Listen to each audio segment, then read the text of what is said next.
Canal Escute Áudio Novel. Se inscreva. Novel Teoria Fanfic.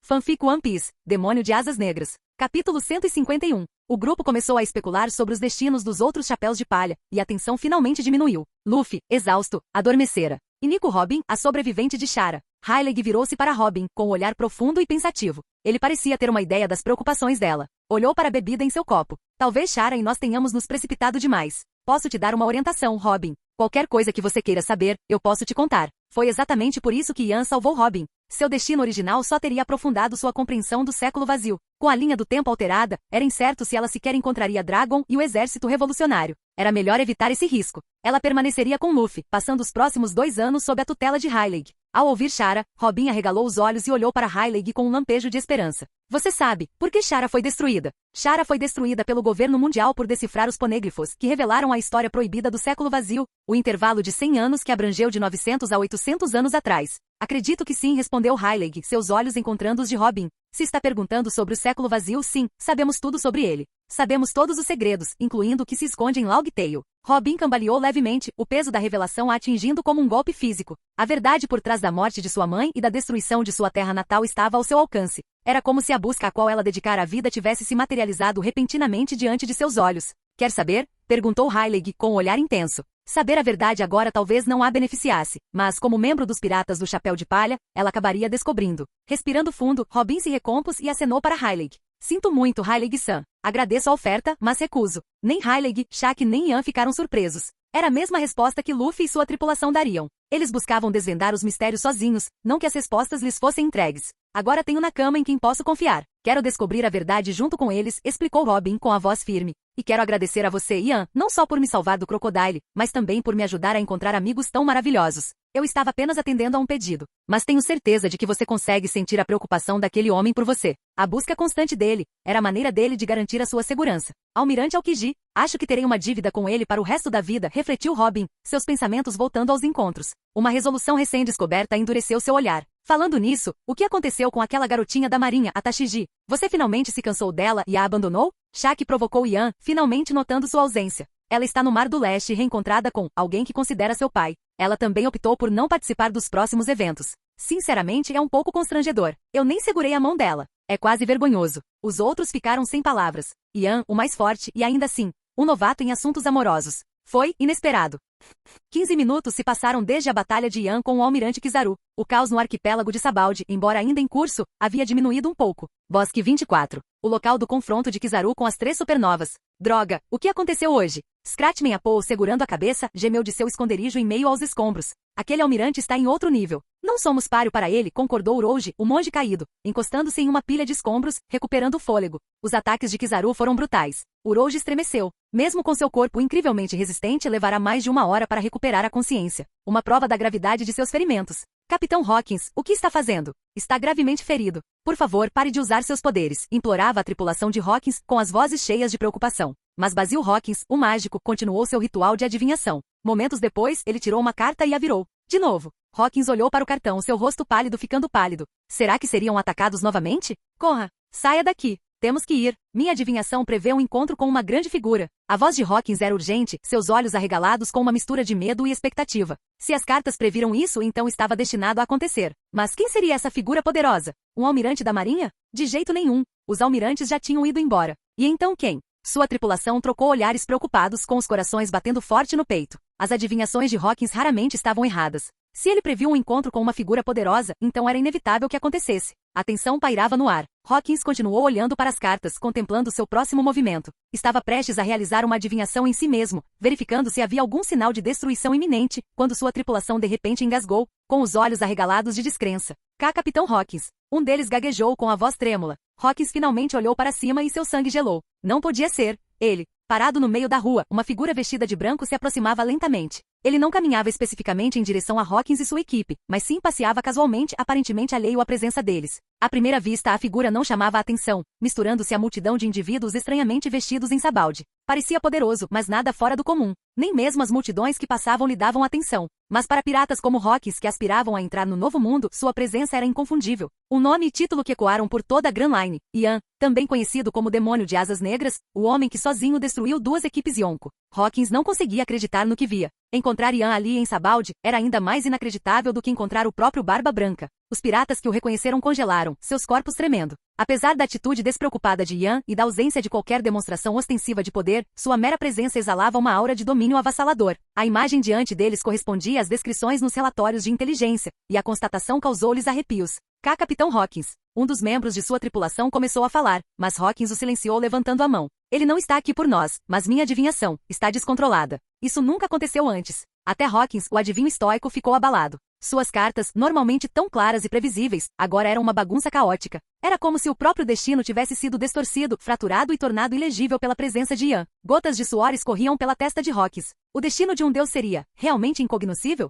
Ora. Vejam as supernovas deste ano. Saudações, disse Ian, com um sorriso amigável no rosto. Quem é você? À medida que Ian se aproximava, as pupilas de Urouge se contraíram. Ele sentiu uma vontade instintiva de se encolher, de se submeter, como se estivesse diante não de um homem, mas de um demônio das profundezas do inferno. Quem eu sou não importa. O importante é que estou me sentindo um pouco ansioso hoje. Estou a fim de brigar, respondeu Ian com um sorriso. A atmosfera congelou instantaneamente e as supernovas o encararam em silêncio, atordoadas. Você está brincando, certo? Quem você pensa que é? Quer brigar com a gente? Precisa nos mostrar do que é feito primeiro. Antes que os capitães da supernova pudessem reagir, suas tripulações explodiram em indignação. Eles ficaram furiosos porque aquele estranho desconhecido ousou desafiar seus capitães. Apoe, Urouge e Hawkins olhavam para suas tripulações, incrédulos, amaldiçoando-os silenciosamente. Eles podiam não saber quem era Ian, mas certamente sentiam a aura opressiva que emanava dele, uma aura não mais fraca que a do almirante Kizaru. Seriam cegos? Antes que os supernovas pudessem tentar enrolar ou blefar para sair da situação, o sorriso de Ian se alargou, causando um arrepio na espinha deles. Muito bem. Um furacão aterrorizante rompeu, destruindo o Bosque 24 e espalhando detritos pelo ar. Hawkins, Apoe e Urouge, junto com suas tripulações, foram arremessados ao chão, subjugados pela força física de Ian. Seu hierro, sua pele de aço, havia atingido um nível de resiliência que nem mesmo Garp, o herói dos fuzileiros navais, conseguia igualar. Chega de saudações por hoje. Colidir. Enquanto Ian partia, os destroços e corpos choviam. Ele é o demônio de asas negras. Rock cerrou os dentes com a voz tensa. O homem, que derrotou Kaido e Big Mom, aqui em Sabaldi, e ele lutou contra Kizaru antes. Como? Ele mal tem 20 anos e mesmo assim possui aquele poder monstruoso. O rosto de Urouge era uma máscara de choque e descrença. Ele era o mais velho entre os supernovas. A maioria dos chapéus de palha tinha menos de 20 anos, enquanto Kid e Law estavam na casa dos 20 e poucos. Ele e Apoe estavam na casa dos 30 e 40, respectivamente. No entanto, esse homem, pouco mais velho que alguns de seus novatos, já havia conquistado o Novo Mundo enquanto eles ainda se preparavam para entrar nele. Kug, Apoe tossiu sangue. Minha adivinhação estava correta. Depois de Kizaru, fomos derrotados por outro monstro, Hawkins murmurou antes de desmaiar. A decisão de Ian de confrontar os supernovas fora espontânea, um capricho. Ele queria mostrar-lhes a realidade, mostrar-lhes o vasto abismo que os separava das verdadeiras potências do Novo Mundo. Era uma realidade dura, mas necessária. Ao chegar a este mundo, ele sonhava em se juntar a uma tripulação da supernova e vivenciar as aventuras da Grand Line em primeira mão. No entanto, seu sistema e seu encontro com os fuzileiros navais o levaram por um caminho diferente. Ele escolheu se juntar aos fuzileiros navais, acreditando que isso aceleraria seu crescimento e lhe permitiria evitar a lenta e árdua ascensão ao poder. Mas os acontecimentos saíram do controle, e sua reputação cresceu exponencialmente, forçando-o a buscar desafios maiores no Novo Mundo. Agora, ele estava no auge do poder, desprezando aqueles que um dia foram seus pares. A visão das supernovas reunidas em Sabaldi reacendeu uma centelha adormecida dentro dele. Sua sede de sangue adormecida estava começando a despertar. Capítulo 152. Bosque 52 do Arquipélago Sabaldi. Piu, piu, piu. Raios de laser dourados queimavam a clareira, deixando um rastro de crateras fumegantes. Ha ha ha ha. Mais um que morre. Eustace Kid gargalhou enquanto acertava com seu braço de metal um pacifista, fazendo o grande ciborgue, parecido com um urso, cair no chão. No entanto, seu triunfo durou pouco, pois o pacifista abatido, uma mera cópia do original, começou a se mexer. Sua palma brilhou, carregando outro raio laser. Bem a tempo, Trafalgar Law ativou sua Op-Op no Mi, criando uma sala de cirurgia esférica ao redor do pacifista. Com uma rápida faca gama, ele cortou os circuitos internos do ciborgue. Droga, intromissão, resmungou Kid. 3 pacifistas agora jaziam amontoados aos seus pés e aos de Law. Ele havia passado os últimos 3 anos aprimorando suas habilidades na primeira metade da Grand Line, dominando tanto o aqui de armamento quanto de observação, e sua força havia aumentado consideravelmente. Depois de repelir Sentomaru e escapar, eles foram perseguidos implacavelmente pelos pacifistas. Derrotar 3 deles em sequência havia cobrado seu preço, e até Law ficou impressionado. Kid estava praticamente brigando de frente com os ciborgues, deixando Law para eliminar as máquinas enfraquecidas nas laterais. Garoto, você realmente achou que esses eram Shichibukais? Perguntou Law com a voz carregada de diversão.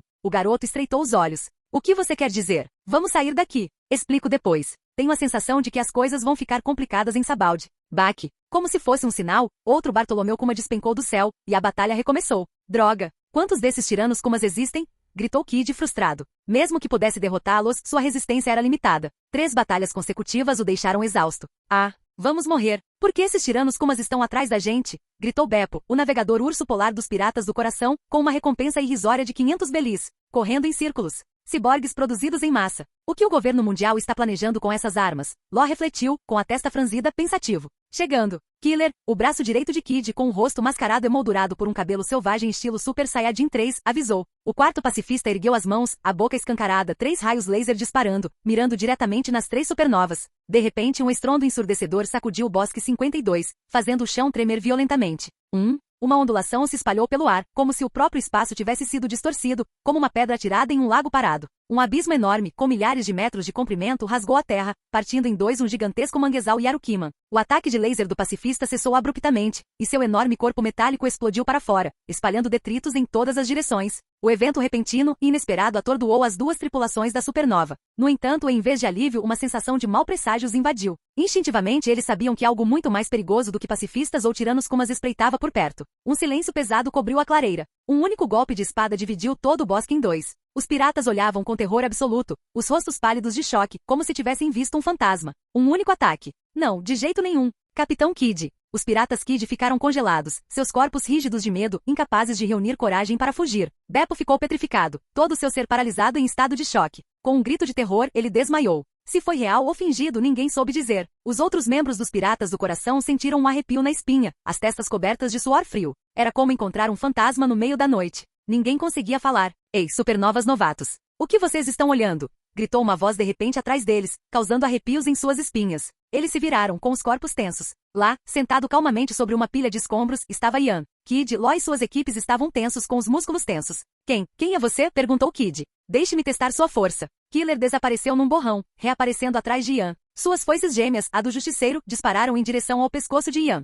Estrondo. Um som metálico e agudo ecoou pelo ar. Se este fosse o universo de Dragon Ball, esse cabelo dourado talvez me fizesse parar para pensar. Você certamente melhorou nos últimos 2 anos. Está mais forte do que na história original. Você até aprendeu o Haki do armamento. Que pena. Ian sorriu, apertando com mais força as foices de Killer. Rachadura. Os olhos de Killer se arregalaram ao ouvir o estalo nauseante de metal. Antes que pudesse reagir, Ian partiu suas armas em 2 e o agarrou pelo rosto, arremessando-o como uma boneca de pano. Bum! Killer caiu no chão a dezenas de metros de distância, formando uma enorme cratera ao seu redor. Sangue respingou em sua máscara enquanto ele jazia inconsciente. Os piratas Kid explodiram em fúria. Desgraçado, você vai pagar por isso. Droga, toma isso. Kid ergueu a mão, atraindo incontáveis pedaços de metal em sua direção com seus poderes magnéticos. Os pedaços se fundiram, formando um enorme braço de metal, revestido de Haki de armamento, que ele lançou contra Ian. A expressão de Ian permaneceu inalterada enquanto ele segurava sem esforço o ataque de Kid. Antes que Kid pudesse registrar sua surpresa, chamas irromperam, engolfando o braço de metal. O calor intenso derreteu o metal, escória derretida pingou no chão.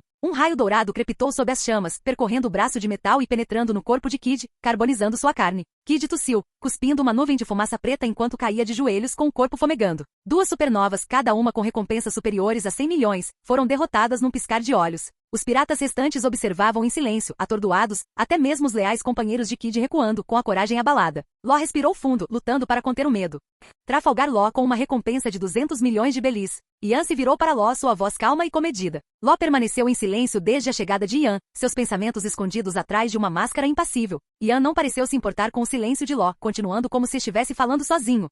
A Op no Mi, você a domina muito bem. Ao ouvir as palavras de Ian, Law finalmente falou. Você está atrás da Operação da Imortalidade, Demônio de Asas Negras. A Operação Imortalidade. Alguns piratas trocaram olhares com o interesse despertado. Mas, para espanto deles, Ian simplesmente balançou a cabeça. Não preciso disso. Sua desconsideração casual de uma habilidade tão poderosa surpreendeu a todos, até mesmo Law. O olhar de Ian era calmo, seu tom sincero. Aos olhos de Ian, a Operação da Imortalidade, como todos os poderes da Akuma no Mi, tinha suas limitações. Podia ser anulada pela água do mar ou pela pedra do mar. Confiar nela para a imortalidade era estúpido. E se os poderes da Akuma no Mi deixassem de existir de repente? Ian confiava apenas em sua própria força. Se desejasse uma Akuma no Mi, fosse a fruta Tremor ou a fruta Escura, ele poderia obtê-la. Além disso, sua taxa de fusão de Ukiyoha já estava em 85%, superando até mesmo o poder do espada original. Shinigami e Olols tinham vidas milenárias. Ele nem tinha certeza de quanto tempo viveria. Talvez, um dia, ele também sucumbisse ao tédio da imortalidade, embarcando em uma jornada suicida como Kaido. Você está pensando, que me deve um favor, não é? Yan se dirigiu diretamente a Law. Nunca conheci Rocinante, mas ouvi histórias sobre ele. A única vez que ele mentiu para Sengoku custou a vida. Ele fez isso por você. Rocinante trabalhou disfarçado dentro da família Don Quixote para impedir as atrocidades do irmão. Por você ele se expôs, traiu a marinha. Isso é um grande sacrifício.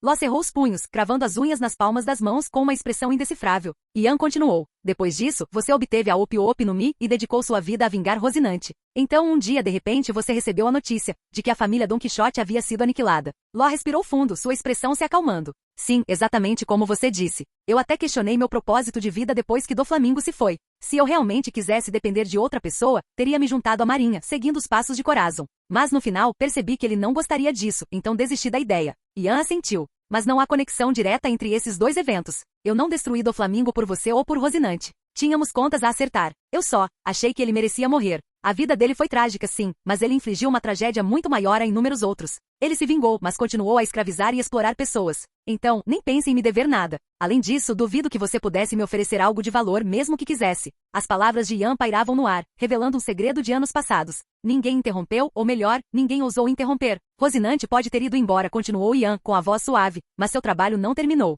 Derrubar a família Don Quixote foi apenas parte dele. Ele era um fuzileiro naval justo que valorizava a paz. Se eu não tivesse deixado a marinha, talvez pudesse ter ajudado você. Mas você pode se ajudar. Você é diferente dos outros piratas. Não cometeu nenhum crime realmente hediondo. Os fuzileiros navais provavelmente valorizariam suas habilidades. Você poderia se entregar. As palavras de Yan causaram uma onda de choque e murmúrios entre os piratas. Ninguém sabia o que Law estava pensando naquele momento. Diferentemente da história original, a busca de Law por vingança contra Doflamingo foi interrompida antes mesmo de começar. Aquele era o demônio alado negro? Aquele que varreu o novo mundo derrotando dois Yonkou? De volta ao Bosque 52, depois que Yan partiu, Kid e os piratas coração explodiram em conversas animadas. Capitão, aquele era realmente o demônio alado negro? Perguntou Beppo, fazendo uma pose com uma perna só. Sim, confirmou Law. Deve ter sido ele quem lutou contra o almirante Kizaru mais cedo, acrescentou Law. Beppo desmaiou imediatamente, fingindo-se de morto. Beppo, seu idiota. Fingir de morto só funciona com ursos, não com o Yan. E aquele monstro aterrorizante se foi agora. Lembraram no Pinguim e Xaxi dos Piratas do Coração. Ah, é mesmo? Talvez da próxima vez eu tente bancar o bonitinho. Beppo murmurou, coçando a cabeça. Tosse, tosse, Ugg. Kid, ainda ajoelhado no chão, com o corpo carbonizado, tossiu violentamente, cuspindo sangue tingido de faíscas douradas. Sua tripulação correu para perto dele. Capitão Kid, você está bem? O garoto acenou para eles, sinalizando que estava bem. Foi por isso que eu te disse para não ser tão descuidado, disse Law. Kid o encarou, mas permaneceu em silêncio, com a cabeça baixa. Seu rosto enegrecido escondia sua expressão, mas sua mente estava em turbulência. Ele se considerava o supernova mais forte, planejando desafiar os Yonkou no Novo Mundo. 3 anos antes, seus encontros com Ace e Yan lhe ensinaram cautela, levando-o a permanecer no paraíso para treinar. Agora, mesmo antes de entrar no Novo Mundo, ele dominava tanto o Haki de armamento quanto o de observação. Ele acreditava que poderia derrubar um Yonkou. Mas agora a aparição de Yan havia abalado sua confiança e orgulho. Contra o mais forte, porém, eles eram impotentes. E a diferença de força era um abismo de desespero. Eles eram mundos à parte.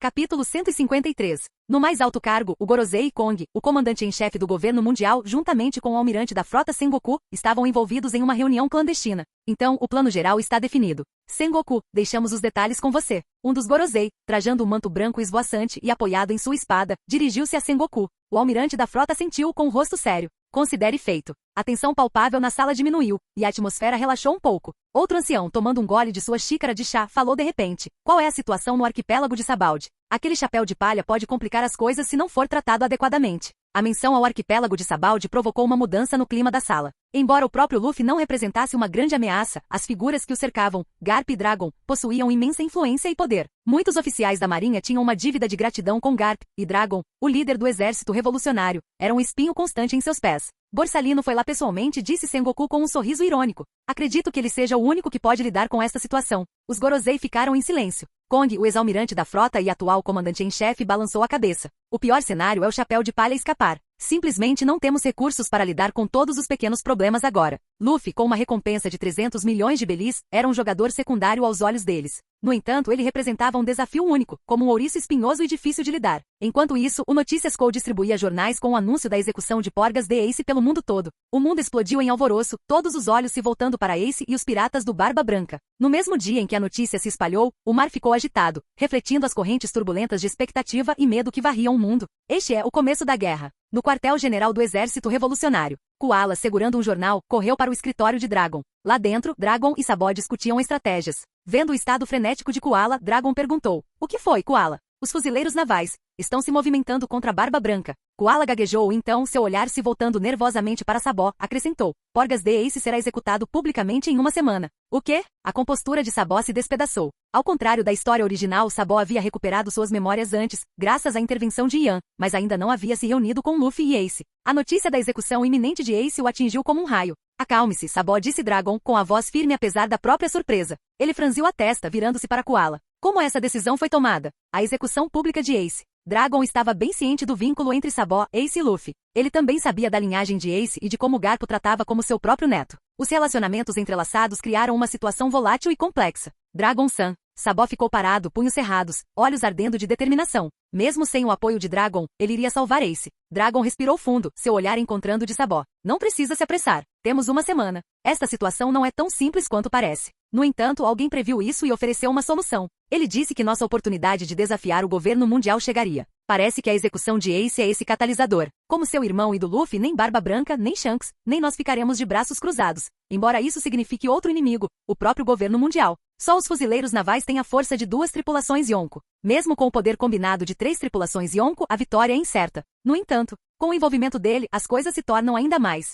"Você fala do Ian?" "No quartel-general da Marinha." A luz do sol entrava pela janela, lançando um brilho dourado por toda a sala. Garp e Sengoku sentaram-se no chão, conversando entretidos, antes de finalmente se levantarem e saírem da sala. Eles desceram as escadas, seus passos ecoando no corredor vazio, chegando ao segundo andar, onde ficavam os campos de treinamento de elite dos fuzileiros navais. Os campos de treinamento estavam desertos. Zephyr e seus recrutas não participariam da guerra iminente. Sua missão era escoltar as famílias de oficiais de alta patente da Marinha até uma ilha próxima, em busca de segurança. Zephyr permaneceria na ilha para protegê-los de quaisquer ataques retaliatórios de piratas. "Então você tomou sua decisão", Garp disse com uma risada. "De fato." Zephyr assentiu com uma expressão calma e relaxada. "Este mundo precisa da ordem. Precisa dos fuzileiros navais. Precisa do governo mundial. Mas não precisa dos dragões celestiais." Suas palavras, se ouvidas, teriam repercutido em todo o mundo. Para um homem da estatura de Zephyr, expressar tal sentimento seria motivo de caos e inquietação. Mas Garp não se surpreendeu. Ele riu baixinho. "Parece que esta guerra que abala o mundo é um prelúdio. Aquele homem certamente fará sua jogada em breve."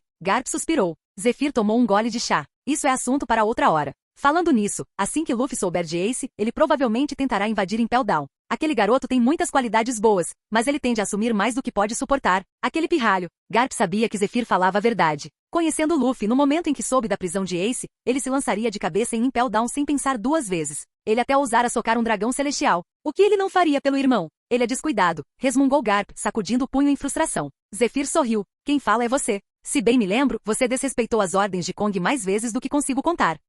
Garp se levantou, fitando o vasto oceano com uma expressão indecifrável. Ninguém sabia que pensamentos se passavam em sua mente. "Se estiver preocupado, pode ir ver o Ace. Não precisa esperar até a execução." Garp assentiu lentamente, suspirando. "Talvez você tenha razão. Embora visse Ace na execução, seria nas piores circunstâncias possíveis. Ele queria falar com o neto, oferecer palavras de conforto e apoio." Garp visitou Impel Down, encontrou-se com Ace e retornou ao quartel-general da Marinha. No Novo Mundo, território de Shanks. Um navio pirata ruivo navegava em meio a uma tempestade violenta. Capitão, você tinha razão. Ace foi derrotado pelo Barba Negra e capturado pelos fuzileiros navais. Isso é enorme. Barba Branca não vai deixar que executem seu filho. A maior guerra desta era está prestes a começar." Exclamaram os membros principais dos Piratas do Ruivo, chocados e animados. "Shanks, o equilíbrio de poder está prestes a se estilhaçar. O que você vai fazer?" perguntou Ben Beckman, dando uma longa tragada no cigarro. Shanks sorriu com tristeza. "O que devemos fazer? Ficar sentados assistindo os fuzileiros navais e o Barba Branca se destruírem?" perguntou outro oficial. Shanks tomou um longo gole do cantil e se levantou abruptamente.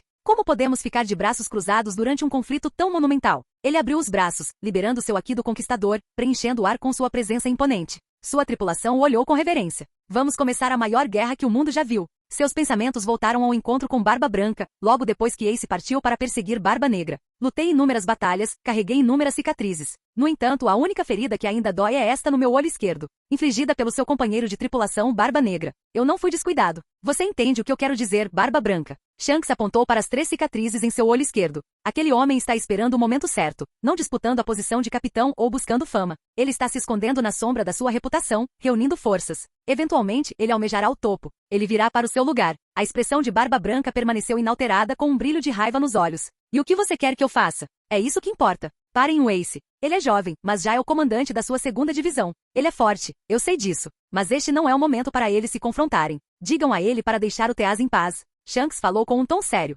Gurararara. Aquele pirralho melequento ficou bem atrevido. Teaz cometeu um crime imperdoável, quebrando a regra de ferro. Nunca machuque seus companheiros de tripulação. Qualquer um que navegue sob a minha bandeira, por mais tolo que seja, é meu filho. Para onde vão as almas dos meus filhos assassinados? É minha responsabilidade ensinar aquele canalha que a lealdade é uma linha intransponível. A voz de Barba Branca ecoou, sacudindo o próprio mar ao redor. Você chegou 100 anos adiantado para me dar um sermão, pirralho. Rugiu Barba Branca, levantando-se abruptamente. O choque de imperadores começou, e o próprio céu se partiu sob a força do confronto. Para Barba Branca, sua tripulação era sua família, sua razão de viver. Ele conhecia a verdadeira natureza de Barba Negra, mas se apegara à esperança de redimi-lo por meio da lealdade e da compaixão. Ele havia fracassado. Sim, ele, um pirralho, não tinha o direito de dar sermão no Barba Branca. Uma forte tensão se instalou sobre o mar. O tempo passou implacavelmente. Restavam 4 dias até a execução pública de Porgas the Ace, comandante da segunda divisão dos piratas do Barba Branca. Pops, Squad, Doma, Pequeno Wars Jr.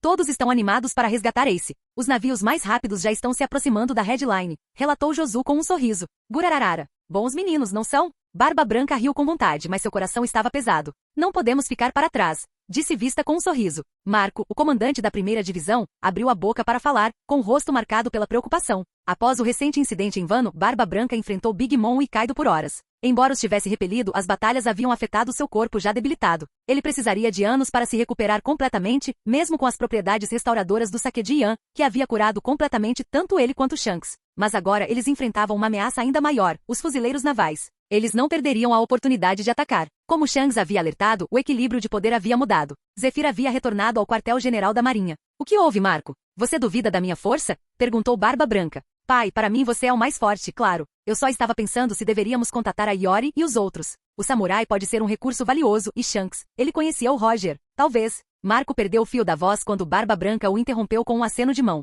Não precisa. Esta é uma guerra entre os piratas do Barba Branca e os fuzileiros navais. Não há motivo para arrastar Wano para isso. A voz de Barba Branca era firme. Mas, chega. No entanto, tenho um favor a pedir a Iori, admitiu Barba Branca. Envie uma mensagem para Wano. Enquanto estivermos em guerra com os fuzileiros navais, peça a eles que fiquem de olho em nosso território. Não podemos nos dar ao luxo de ataques oportunistas de nossos rivais. Já basta pedir a eles. Barba Branca suspirou. Talvez fossem os laços de amizade e lealdade. Ele fora próximo de Roger e Oden e agora de Ace e Iori. É, pai. Marco, com os ombros ligeiramente caídos, virou-se para ir embora. Ele sabia que Iori jamais permitiria que Ace morresse sem lutar. Eu vou com você, Marco. Uma voz feminina chamou enquanto uma figura corria atrás de Marco. Barba Branca lembrou-se de Oden e Toki. Ele esperava desfrutar de um pouco de paz e tranquilidade na velhice, mas o destino tinha outros planos. No Novo Mundo, 2 imperadores estavam em movimento. As ações dos 2 Yonkou restantes causaram um impacto no mundo todo, transformando a crescente onda de expectativa em uma tempestade violenta. O mundo estava à beira do caos. Os fuzileiros navais, o governo mundial, o exército revolucionário, os Yonkou, os Shichibukais. As forças mais poderosas do mundo estavam todas se movimentando, convergindo para a iminente guerra em Marineford. A maior batalha desde o início da Grande Era Pirata estava prestes a começar.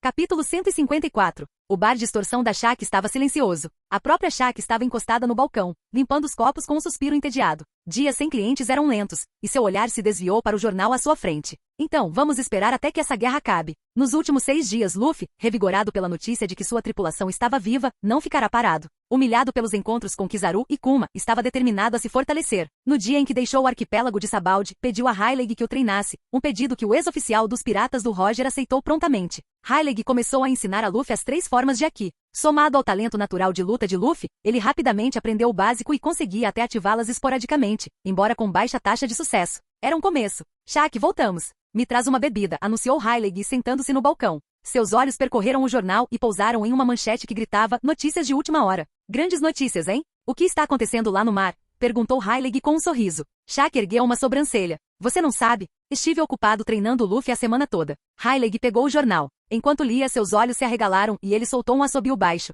Nossa, preciso de uma bebida para isso. Shaq colocou um copo diante dele. Ele engoliu tudo. Espere aí. Isso é sério? Os fuzileiros navais vão entrar em guerra com os piratas do Barba Branca? Eles estão cansados de ter Marineford intacto? Exclamou Hyleg, com a voz carregada de descrença. Barba Branca, isso me parece familiar. Luffy, que estava absorto em sua refeição, inclinou a cabeça. De repente, seus olhos se arregalaram em alarme. Espere, é lá que o Ace está. Se eles vão entrar em guerra, isso significa que o Ace também estará lá. Não se trata apenas de estar lá. Porgas the Ace, comandante da segunda divisão dos piratas do Barba Branca, é o motivo desta guerra, explicou Shaq.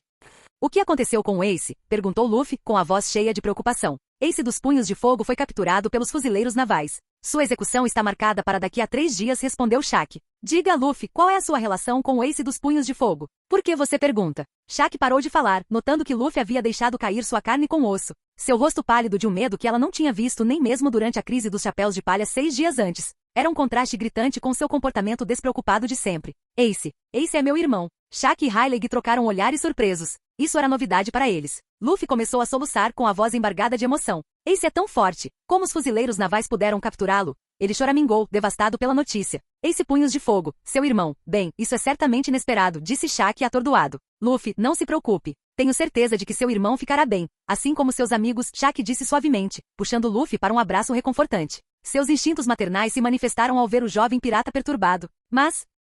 Sem mas, Shaq interrompeu firmemente. Há uma semana, Bartolomeu Kuma arriscou incorrer na ira do governo mundial para salvar todos vocês. Ele não abandonará o outro filho do seu capitão agora. Se Kuma conseguiu mandar seus amigos para um lugar seguro, ele pode fazer o mesmo por Ace. E mesmo que algo dê errado, seu avô, Garp, está lá. Ele não ficaria parado assistindo à execução do neto? Ficaria? Raciocinou Shaq com uma lógica surpreendentemente sólida. Luffy. Aquele Kuma tem um poder estranho, mas é perfeito para resgatar pessoas, acrescentou Rayleigh, assentindo. Mas Ace não é filho do meu pai, Luffy murmurou em meio às lágrimas. Rayleigh e Shaq congelaram. Ace é filho de Gold Roger. Não somos parentes de sangue, mas somos irmãos. Fizemos um juramento, explicou Luffy, como se fosse a coisa mais óbvia do mundo. Um silêncio pesado caiu sobre o bar. Então, Rayleigh se levantou de um salto, sua voz um rugido. O quê? Ace é filho do Roger? Luffy, você está falando sério? Ace, ele é mesmo filho do Roger? Rayleigh ficou completamente chocado. A revelação de Luffy o atingiu como um maremoto, deixando-o sem palavras e atordoado. Seu queixo caiu. Ace dos Punhos de Fogo dos Piratas do Barba Branca. É filho de Roger? E ele foi criado por Garp, o rival de Roger? Que teia emaranhada. Até Shaq ficou perplexo. Rayleigh, você sabia disso? Roger tendo um filho? Eu não fazia ideia. Ele nunca nos contou nada. Rayleigh exclamou, balançando a cabeça. Então, uma expressão pensativa cruzou seu rosto. Mas, havia algo. O que foi? Shaq insistiu. 22 anos atrás, no dia em que os piratas do Roger se separaram, Roger, bêbado como um gambá, mencionou uma garota que amava na baterila no Mar do Sul. Alguém que ele estava ansioso para rever. Todos nós pensamos que ele estava apenas divagando, explicou Rayleigh, com a testa franzida pensativo. Será que aquela mulher grávida no Mar do Sul era a mãe do Ace? Shanks também mencionou ter procurado algo que Roger deixou no Mar do Leste. Talvez ele tenha confundido Luffy com Ace por causa da semelhança, já que Luffy não conhecia Ace naquela época, acrescentou Rayleigh, juntando as peças do quebra-cabeça. A verdade começou a emergir. Faz sentido. Só Garp poderia ter sido contatado naquela situação. E duvido que qualquer pai, mesmo um pirata lendário como Roger, quisesse que seu filho seguisse seus passos. O destino é uma amante cruel. A prioridade agora é o filho de Roger, Ace. Não posso deixar nada acontecer com ele, declarou Rayleigh resoluta. Rayleigh, você vai se juntar à guerra, não é? Perguntou Shaq, com a voz cheia de preocupação. Claro. Agora que sei que Ace é filho de Roger, não posso ficar parado sem fazer nada. Ele é da família, respondeu Rayleigh com a voz firme. Ele tinha a responsabilidade de proteger o legado de Roger. Rayleigh, eu também vou. Tenho que salvar o Ace. Vou agora, declarou Luffy, finalmente se recuperando do choque. Luffy, esse campo de batalha é muito perigoso para você. Você precisa esperar, alertou Rayleigh. Não, Ace é meu irmão. Eu tenho que protegê-lo. Shaq, onde está Ace agora? Eu tenho que ir salvá-lo. Luffy insistiu com sua determinação inabalável. O Ace dos Punhos de Fogo provavelmente está preso em Impel Down, a prisão subaquática conhecida como Grande Tumba. Dizem que é inescapável. Ninguém jamais invadiu ou saiu, exceto Shiki, o Leão Dourado, explicou Shaq, tentando dissuadir Luffy. E até ele pagou um preço alto, perdendo as pernas. Ele era um dos piratas lendários, ao lado de Barba Branca e Roger, conhecido por sua Akuma no Mi única. Resgatar alguém de Impel Down é quase impossível. Você deveria desistir. Qualquer um que não consiga voar está preso lá. Nem Kaido, um dos 4 imperadores, conseguiu escapar. E lembre-se, Yan exterminou um número enorme de prisioneiros da última vez. Você não consegue nem começar uma revolta. Até Ivankov, subordinado do seu pai, escapou. E agora o almirante Fugitora está lá, um homem com força de nível de almirante. Em outras palavras, qualquer tentativa de invadir Impel Down é uma missão suicida. 100% de chance de fracasso. Eu nunca desistirei enquanto houver um vislumbre de esperança. Se eu conseguir resgatar Ace de Impel Down, a guerra pode nem acontecer. Eu tenho que protegê-lo. Estou mais forte agora, declarou Luffy com a voz cheia de uma determinação inabalável. Mas, Luffy, Impel Down fica no cinturão da calma. É praticamente impossível chegar perto. Se você vai a algum lugar, que seja para Marineford com Rayleigh. Rayleigh franziu a testa tentando argumentar com Luffy, esperando que ele percebesse a futilidade de seu plano. Falando no Yan, quando falei com ele sobre o exército revolucionário, ele disse que seu pai estava esperando o momento oportuno para derrubar o governo mundial. Ele provavelmente está esperando por esta guerra. Ian e seu pai provavelmente se juntarão à luta, disse Rayleigh, olhando para Shaq e Luffy. Os piratas do Barba Branca, Ian, possivelmente Shanks e os piratas do Ruivo, e até mesmo alguns dos Shichibukais como Bug, Kuma, Jinbe e Fujitora. Todos eles têm conexões entre si. E também tem seu avô Garp na marinha. Esta guerra tem o potencial de mudar tudo. A execução de Ace é apenas o começo. Pode decidir o destino do mundo. Parece que alguém está jogando um jogo muito elaborado. A grande era pirata que Roger iniciou. Faltavam 5 dias para a execução de Ace. A tensão pairava no ar no quartel-general da Marinha. A artilharia pesada estava sendo montada e testada, e elites da Marinha de todo o mundo chegavam em navios de guerra. Quase todos os fuzileiros navais usavam um casaco com a palavra justiça. Somente oficiais com patente de alferes ou superior tinham o privilégio de usar este símbolo de autoridade. Na história original, 100.000 fuzileiros navais de elite participaram da Guerra dos Paramount, cada um deles um oficial com patente de alferes ou superior. O número demonstrava o vasto poder e influência dos fuzileiros navais. E agora? Com Ian em suas fileiras, Shichibukai, as forças da Marinha eram ainda mais fortes. 5 dias antes da guerra, mais de 80.000 fuzileiros navais de elite já haviam se reunido no quartel-general da Marinha. Dentro da sala de reuniões de alto nível do quartel-general da Marinha, Sengoku, Garp, Aokiji, Kizaru, Akainu, os oficiais de mais alta patente dos fuzileiros navais estavam reunidos para discutir a guerra que se aproximava.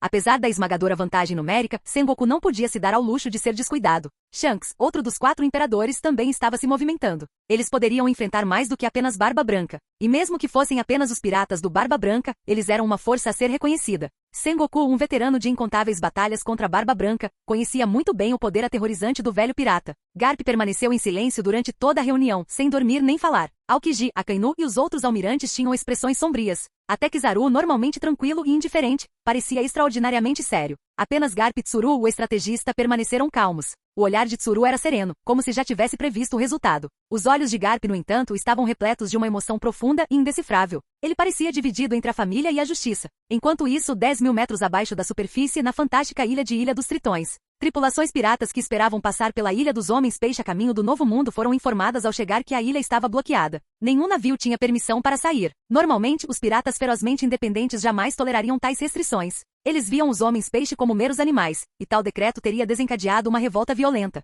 Mas desta vez era diferente. Todos os piratas, por mais indisciplinados que fossem, entraram na Ilha dos Homens-Peixe com o rabo entre as pernas, sem ousar proferir uma palavra de protesto. O motivo de sua docilidade incomum era a bandeira hasteada sobre a Ilha dos Homens-Peixe, e os 4 navios piratas atracados no porto principal, o Moby Dick, nau capitânia dos piratas do Barba Branca, e 4 de seus navios de escolta. A força principal dos piratas do Barba Branca, que havia desaparecido misteriosamente do Novo Mundo, e chegou à Ilha dos Homens-Peixe. Oyagi, o revestimento do Moby Dick está completo. Estamos prontos para partir a qualquer momento, relatou Marco, o Fênix. Recebemos notícias do Squad. Irmãos de Calvan, Atmos, Pequeno Wars Jr.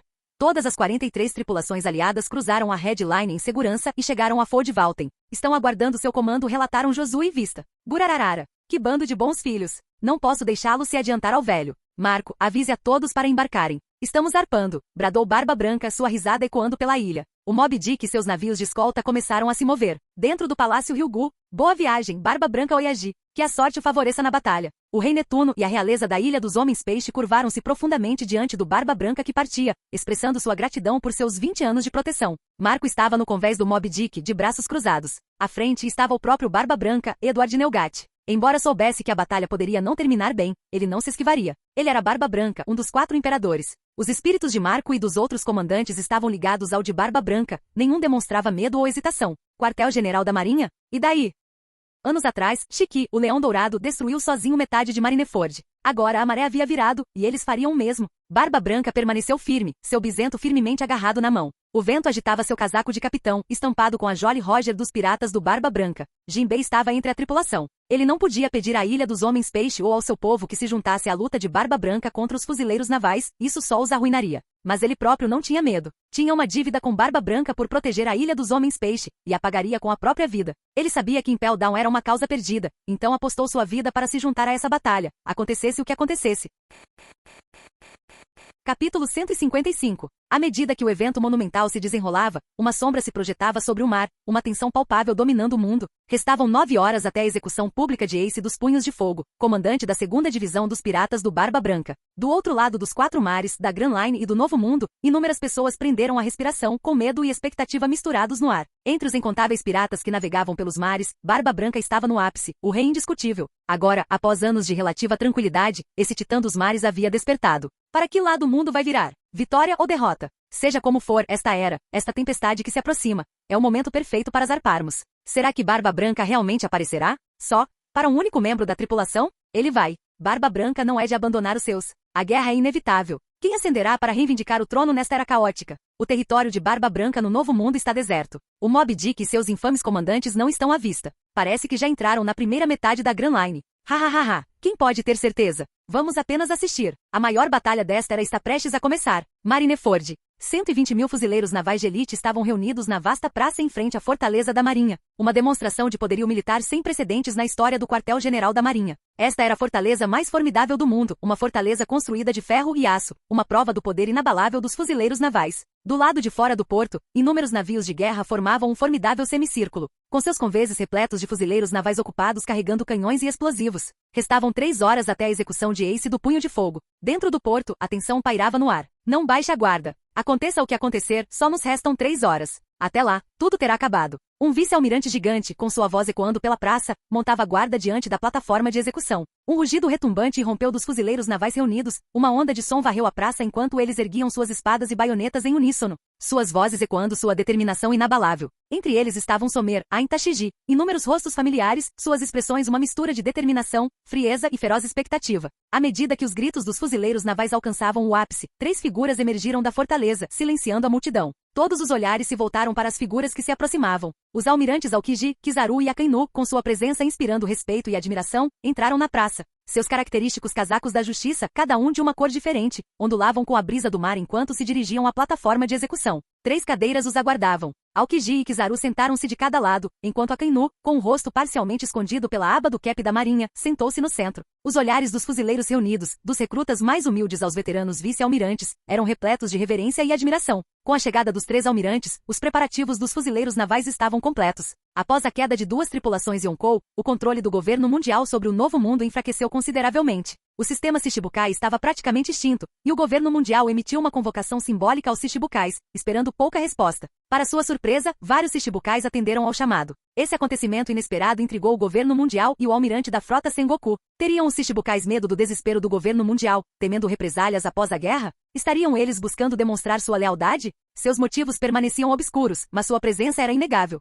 Mesmo estando apenas parados, serviam como um impedimento, um fator significativo no conflito iminente. A plataforma de execução estava pronta na praça. Os 3 almirantes estavam em suas posições. Diante deles, estavam os Shichibukais reunidos. Ao contrário da história original, apenas 5 haviam respondido à convocação. Fugitora, Bartolomeu Kuma, Drácula Mihawk, Boa Hancock e Bug, o palhaço. Bartolomeu Kuma, o infiltrado do exército revolucionário no governo mundial, era naturalmente obediente. Mihawk provavelmente só estava interessado em testemunhar as ações de Barba Branca. Quanto a Boa Hancock, seus motivos permaneciam um completo mistério. Ninguém conseguia compreender a mente da Imperatriz Pirata. Talvez ela estivesse simplesmente agindo para proteger seu povo. Fugitora, um homem conhecido por seu inabalável senso de justiça, superando até mesmo o de muitos fuzileiros navais, era um coringa difícil de controlar, mas improvável de trair o governo mundial. Com exceção de Jinbe, que não podia ser invocado, e do elusivo Yan, todos os principais personagens estavam presentes. Isso é assustador. Espero não morrer nesta guerra, murmurou Bug, com o rosto pálido de medo. Ele sabia das consequências de recusar a convocação. Talvez apelar para Shanks pudesse tê-lo salvado, mas ele não conseguia implorar por ajuda. Além disso, sua tripulação o elogiava, aclamando-o como seu capitão invencível. Ao lado de cada almirante estavam 2 figuras, vice-almirantes conhecidos como os mais fortes candidatos às posições de almirante, e que, segundo rumores, possuíam um poder que rivalizava com o dos próprios almirantes. Ele participará desta guerra? Acredito que esse desequilíbrio no mundo não é algo que você deseja. Ou talvez você já tenha uma estratégia em mente. Momozagi, Garp, Sengoku e outros esperavam pela intervenção de Yan. Mas no final, eles balançaram a cabeça. Nem mesmo uma força comparável a uma arma antiga conseguiria derrubar o aparentemente insuperável governo mundial. Atrás dos almirantes e seus vice-almirantes acompanhantes estavam os outros vice-almirantes, seguidos pelos contra-almirantes e outros oficiais, a espinha dorsal da força dos fuzileiros navais. A maioria empunhava espadas e outras armas de curto alcance. Mais atrás, entre os fuzileiros navais, as armas de fogo tornaram-se mais comuns. Finalmente, o almirante da frota Sengoku apareceu, posicionando-se na plataforma mais alta na parte de trás da praça. Seu olhar percorreu a vasta extensão do mar. Com a chegada dos 3 almirantes, os murmúrios e discussões entre os fuzileiros navais diminuíram, substituídos por um silêncio tenso, o ar carregado de expectativa. O mar distante permaneceu vazio, sem oferecer nenhum sinal dos piratas do Barba Branca. O tempo passou, a tensão aumentando. O suor escorria pelas palmas de muitos fuzileiros navais. Dúvidas e ansiedades começaram a surgir. Onde estavam os piratas do Barba Branca? Será que eles realmente apareceriam? Não baixem a guarda. A voz estrondosa de Sengoku, sentindo a determinação vacilante de suas tropas, os fez voltar à posição de sentido. Eles apertaram as armas com mais força, os rostos endurecendo com renovada determinação. Na plataforma de execução, Ace, algemado e acorrentado com pedras do mar, foi levado ao seu local designado. Atrás dele, Garp observava em silêncio, com uma expressão indecifrável. Sengoku se aproximou de Garp e disse em voz baixa: Garp, vou revelar tudo. Está decidido. Como quiser. Garp respondeu com um olhar de soslaio, o rosto impassível. Suru olhou para Garp e disse suavemente: não é sua culpa. Garp forçou uma risada. Hahaha, a gentileza de uma mulher é sempre apreciada, Suru. Suru balançou a cabeça, seu olhar mudando de Ace para Garp, seus olhos cheios de uma profunda tristeza. Se o equilíbrio de poder no mar não tivesse sido rompido, talvez Ace não tivesse sido capturado tão cedo. Suru remover o governo mundial, esse tumor cancerígeno. É o que Dragon, Roger e Barba Branca desejavam. Na plataforma de execução, Sengoku ficou ao lado de Ace, segurando um Dendemushi para amplificar sua voz. Ace, ele disse, sua voz ressoando pela praça, diga-nos o nome do seu pai. Ace olhou para Sengoku, fechou os olhos e respondeu com voz firme, meu pai é Barba Branca. Errado. A voz de Sengoku ecoou, e a compostura de Ace vacilou. Ele sacudiu suas correntes de pedra do mar, o rosto contorcido de raiva. Não há nada de errado. Meu único pai é Barba Branca. Ninguém mais. Garp fechou os olhos, cerrou os punhos e seu corpo tremia de emoção reprimida. Buscamos incansavelmente qualquer vestígio do legado daquele homem baseando-nos em fragmentos de informação da Ciferpol. Investigamos recém-nascidos, crianças em gestação e suas mães, mas não encontramos nada. É claro que não faríamos isso. Seu nascimento foi comprado com a vida de sua mãe. Aquela mulher nos enganou o mundo inteiro. O nome de sua mãe era Porgas de Rouge. As ações dela desafiaram toda a lógica, carregando você em seu ventre por 20 meses, um feito impossível. Mas foi justamente esse sacrifício que salvou sua vida. 1 ano e 3 meses após a morte do seu pai, nasceu uma criança que herdou a linhagem mais maligna do mundo. Você deveria saber o nome do seu pai. Rei Pirata Gold Roger. A voz de Sengoku ecoou pela praça, revelando um segredo que estivera oculto por mais de 20 anos. Um silêncio atordoante caiu sobre Marineford, e até mesmo a multidão reunida no arquipélago de Sabaldi ficou sem palavras. O mundo prendeu a respiração. A linhagem do Rei dos Piratas ainda vive? Ace dos Punhos de Fogo é filho do Rei dos Piratas? A linhagem mais maligna do mundo ainda existe neste mundo? A lenda do Rei dos Piratas continua? Impossível. Ainda bem que ele foi capturado. O filho do Rei dos Piratas deve ter herdado a crueldade do pai. Hahaha, que notícia monumental. Escrevam. Precisamos espalhar essa notícia para o mundo o mais rápido possível. O breve silêncio se rompeu, substituído por uma explosão de choque e excitação. Os fuzileiros navais em Marineford estavam em alvoroço, e os repórteres e espectadores no arquipélago de Sabaldi explodiram em caos. Marineford. O discurso de Sengoku continuou, sua voz ressoando pelo mundo. Diante dos olhos do mundo, ele revelou a verdadeira identidade de Ace como filho do Rei dos Piratas, Gold Roger, causando uma onda de choque pelo mundo todo. Inúmeras pessoas se esforçaram para compreender a notícia. A linhagem do Rei dos Piratas ainda vivia. Ace do Punho de Fogo, arrancar sua cabeça hoje tem um significado imenso. Mesmo que isso signifique uma guerra total com Barba Branca, não hesitaremos. Fuzileiros, a batalha. Oh! Quando as palavras de Sengoku desapareceram, um rugido estrondoso irrompeu dos fuzileiros navais reunidos, suas vozes ecoando pela baía. Naquele momento, um tremor sacudiu o chão, e todos os olhos se voltaram para o mar distante. Em meio à névoa da manhã, uma enorme frota de navios piratas surgiu, avançando sobre Marineford. Os navios das 43 tripulações aliadas de Barba Branca materializaram-se da neblina. Doma M. Segai, os irmãos de Calvan, Squad Fitei Bay. Cada um deles um capitão renomado no Novo Mundo, eles haviam respondido ao chamado de Barba Branca às armas. A chegada da grande frota dos piratas do Barba Branca sinalizou o início do fim. Marineford estava oficialmente em estado de guerra. Todos os fuzileiros navais empunhavam suas armas, com os rostos em uma mistura de tensão e determinação implacável.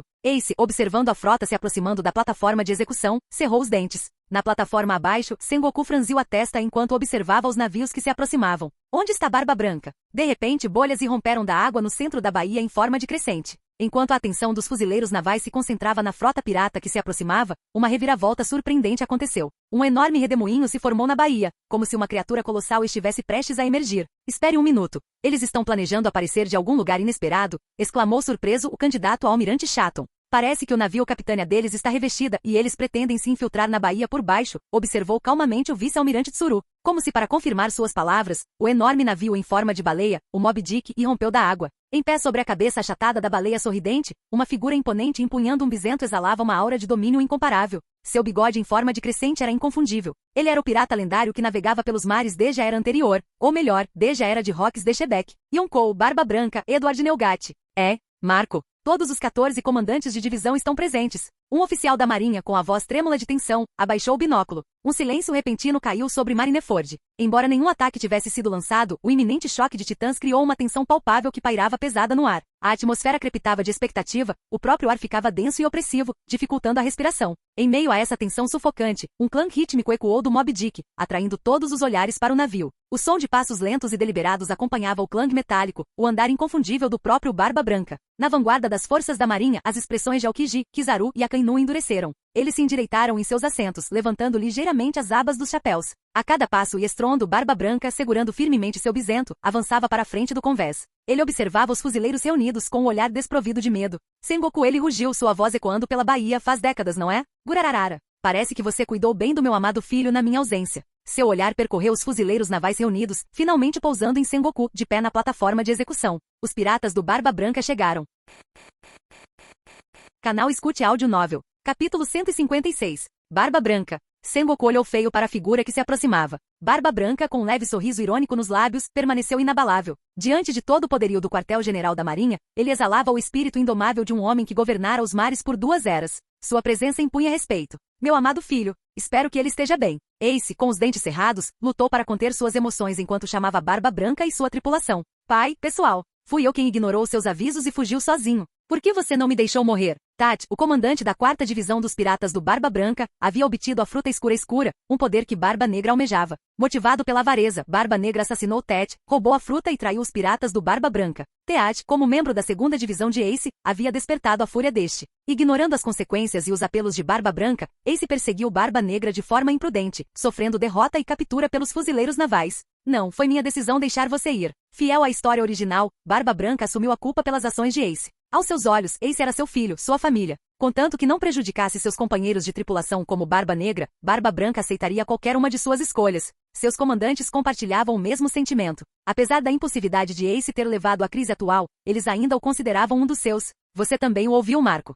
Ouvi dizer. Você passou por muita coisa, Ace, afirmou Marco, o comandante da 1ª divisão dos piratas do Barba Branca. Qualquer um nestes mares deveria saber o que acontece quando você mexe com a nossa tripulação. Vista, o comandante da 5ª divisão, famoso por sua habilidade com a espada de flores, abriu um sorriso confiante. Não deixaremos ninguém que te machucou escapar, Ace. Ace, estamos indo atrás de você. Preparem-se para morrer, fuzileiros navais. As vozes dos comandantes ecoavam, seus gritos de guerra ecoando pelo campo de batalha. A tensão atingiu o ápice. Mihawk, o espadachim mais forte do mundo, observava em silêncio. Ninguém conseguia discernir seus pensamentos, e poucos ousavam encará-lo. Até os lutadores mais formidáveis tremiam diante de seu olhar penetrante. Seus olhos, geralmente móveis como água, brilhavam com um toque de intriga ao se fixarem em Barba Branca. Barba Branca sabia que as probabilidades estavam contra ele. Sua saúde estava debilitada e ele enfrentaria todo o poderio do quartel-general da Marinha. Mesmo assim, ele viera sem hesitar. Afinal, ele era Barba Branca. Gurararara. Diante das forças esmagadoras da Marinha, Barba Branca não demonstrou medo, apenas uma resolução inabalável e a aura dominadora de um verdadeiro rei. A idade havia desgastado seu corpo, mas não seu espírito, seu coração. Enquanto a risada de Barba Branca reverberava, uma pressão invisível, uma aura real distinta do aqui do conquistador, inundou o campo de batalha,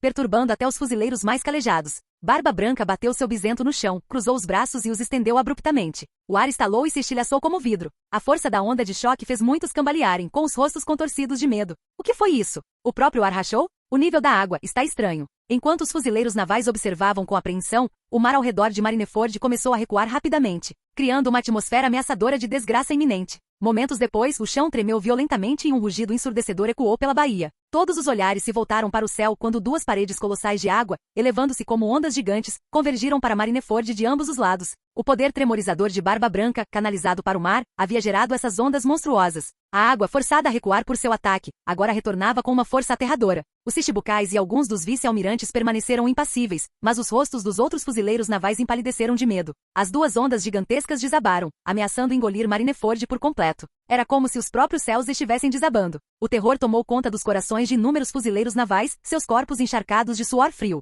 Quando o desastre parecia iminente, Aokiji, posicionado à esquerda de Akainu, abaixo da plataforma de execução, fez seu movimento.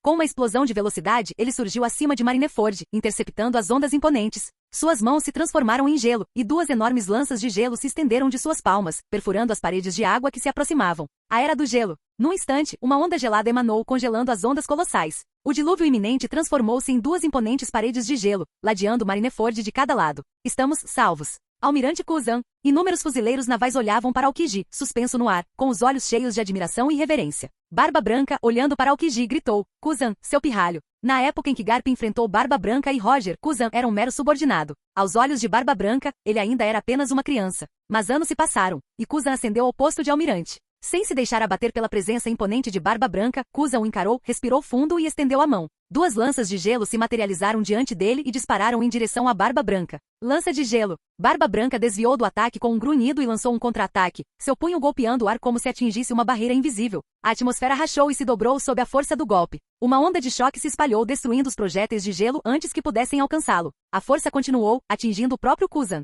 Rachaduras apareceram no corpo de Kuzan, mas em vez de sangue, gelo se formou. Então, todo seu corpo se estilhaçou em fragmentos de gelo, caindo em direção ao mar abaixo. Uma onda intensa de frio irrompeu, congelando toda a baía, incluindo o enorme tsunami que se aproximava do mar aberto. A paisagem congelada brilhava sob o sol forte. As ações do almirante Aokiji transformaram a baía em um enorme campo de batalha congelado. Com rugidos de desafio, os piratas do Barba Branca saltaram de seus navios para o gelo, avançando em direção às linhas da marinha. O ar se encheu com o clamor da batalha. Deixe-os ver do que somos feitos. Vista empunhando suas espadas duplas, liderou o ataque ao lado dos outros comandantes, liderando o ataque contra os fuzileiros navais. Fogo! Os oficiais da marinha responsáveis pela artilharia rugiram, e uma saraivada de tiros de canhão caiu sobre o campo de batalha. A artilharia pesada de Marineford representava uma ameaça significativa, até mesmo para piratas com recompensas superiores a 100 milhões de belis. Até mesmo os comandantes do Barba Branca não podiam se dar ao luxo de ser descuidados, usando seus poderes para desviar os projéteis que se aproximavam. Sob ordens, os fuzileiros avançaram, enfrentando os piratas do Barba Branca em uma luta furiosa.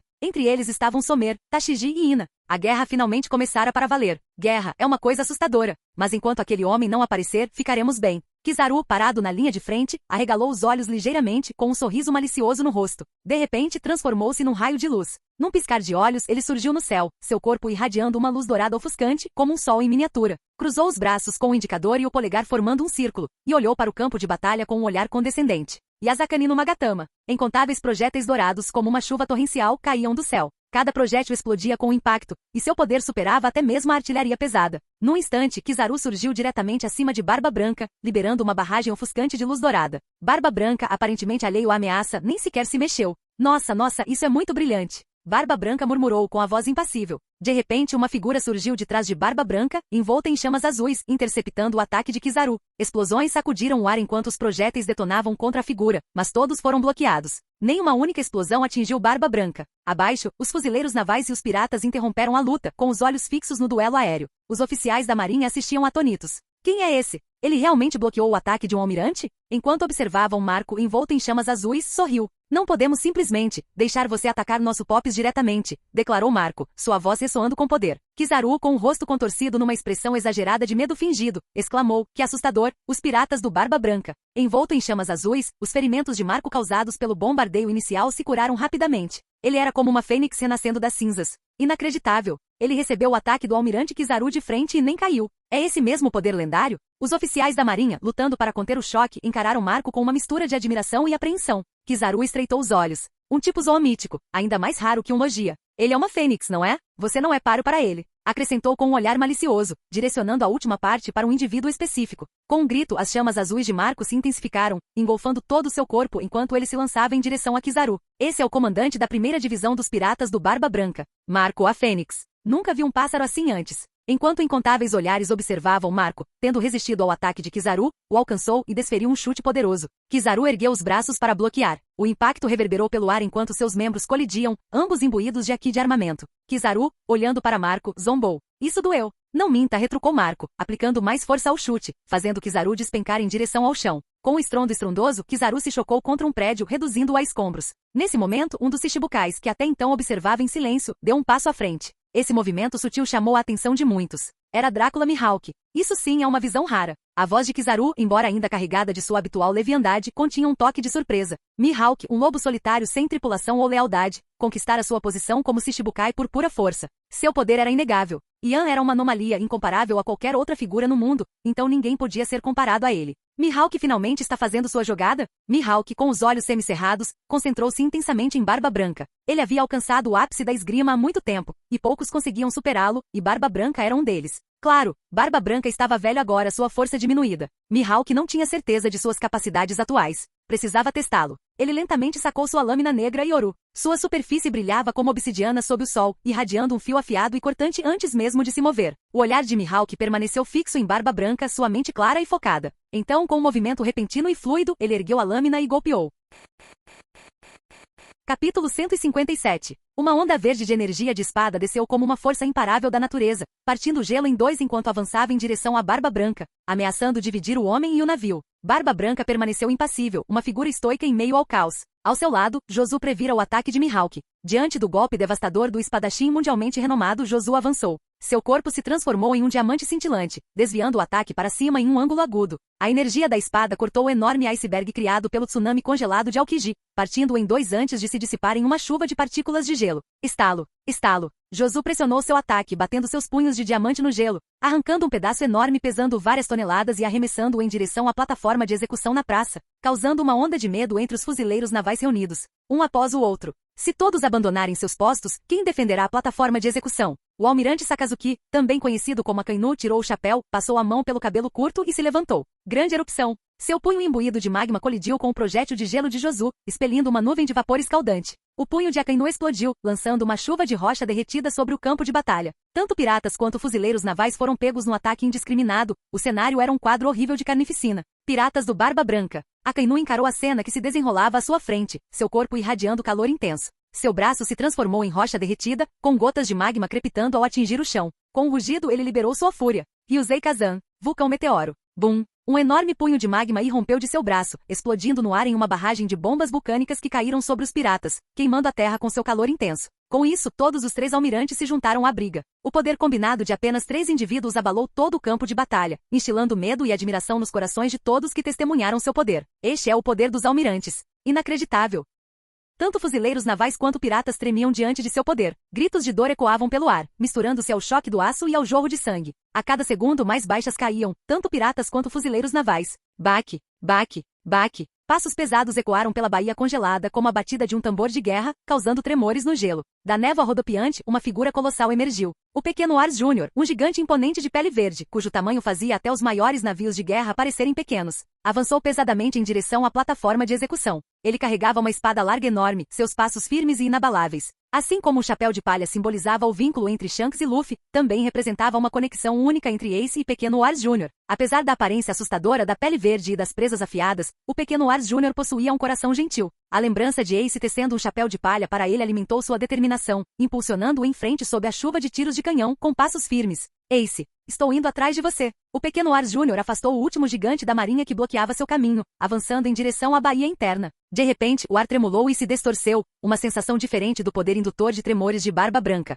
Desta vez, a própria atmosfera pareceu se comprimir. É Bartolomeu Kuma. O que ele está fazendo? Remos, cuidado! Gritaram os piratas do Barba Branca em alerta. O pequeno Ars Júnior olhou para baixo bem a tempo de ver Kuma sem emoção, com as mãos entrelaçadas, desferindo um ataque devastador. Uma esfera brilhante de ar comprimido em forma de pata, irradiando uma aura de destruição, flutuou em direção ao seu abdômen. A técnica característica de Kuma, o choque Ursus, detonou com força total. As vastas quantidades de ar comprimidas por sua fruta de papaya se expandiram explosivamente. A onda de choque resultante atingiu o campo de batalha, fazendo piratas e fuzileiros navais voarem, e seus gritos ecoaram pelo ar. Fissuras profundas apareceram no gelo espesso, e o solo sob pequeno Ars Júnior afundou vários metros. Uma enorme cratera circular se formou onde ele estava, com o corpo machucado e sangrando, os olhos arregalados e cegos. Baque! O pequeno Ars Júnior caiu de joelhos, e seu corpo enorme criou 2 depressões profundas no gelo. Pequeno Ars. Capitão Ars. Os piratas do Barba Branca gritaram de angústia e raiva. Mas a determinação do pequeno Ars Júnior em salvar Ace era inabalável. Ele se levantou com dificuldade com sua enorme espada larga erguida, e avançou em direção aos Shichibukais.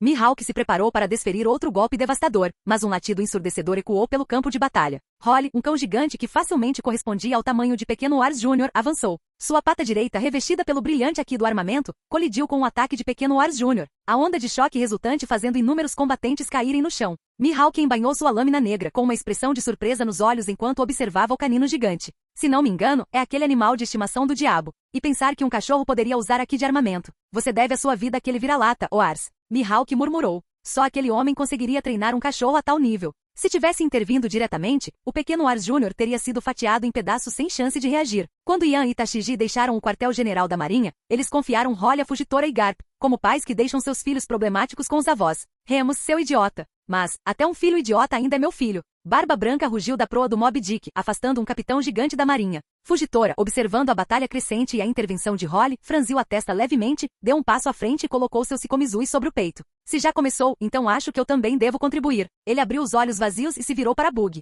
Eu vou primeiro, palhaço. O rosto de Bug empalideceu. Não me arraste para isso. Ignorando os protestos de Bug, Fugitora sacou sua Sikomizui e a balançou para o alto. Vários anéis roxos dispararam para o céu e desapareceram de vista. Fugitora está fazendo sua jogada. O que ele está fazendo? Uma onda de inquietação tomou conta dos piratas do Barba Branca. Eles olharam para o céu, com os rostos cheios de apreensão. Um momento depois, suas expressões se transformaram em choque. Que diabos? Sem chance. O meteoro, deixando um rastro de chamas, despencou do céu em direção ao campo de batalha. O meteoro? Então esse é o poder de Fugitora. Não apenas os piratas, mas muitos fuzileiros navais, testemunhando o poder de Fugitora pela primeira vez, ficaram admirados e com medo. Embora fosse oficialmente um Shichibukai, Fugitora frequentemente ajudava os fuzileiros navais, reprimindo tumultos em Impel Down e participando de missões de resgate, o que lhe rendeu o respeito e a admiração de inúmeros fuzileiros navais. Que ataque chamativo! Barba Branca olhou para o meteoro que descia, seu tamanho ofuscando até mesmo o vulcão de meteoros de Akainu, embora cobrisse uma área menor. Seu rosto endureceu e ele cerrou o punho, desferindo um golpe devastador para cima.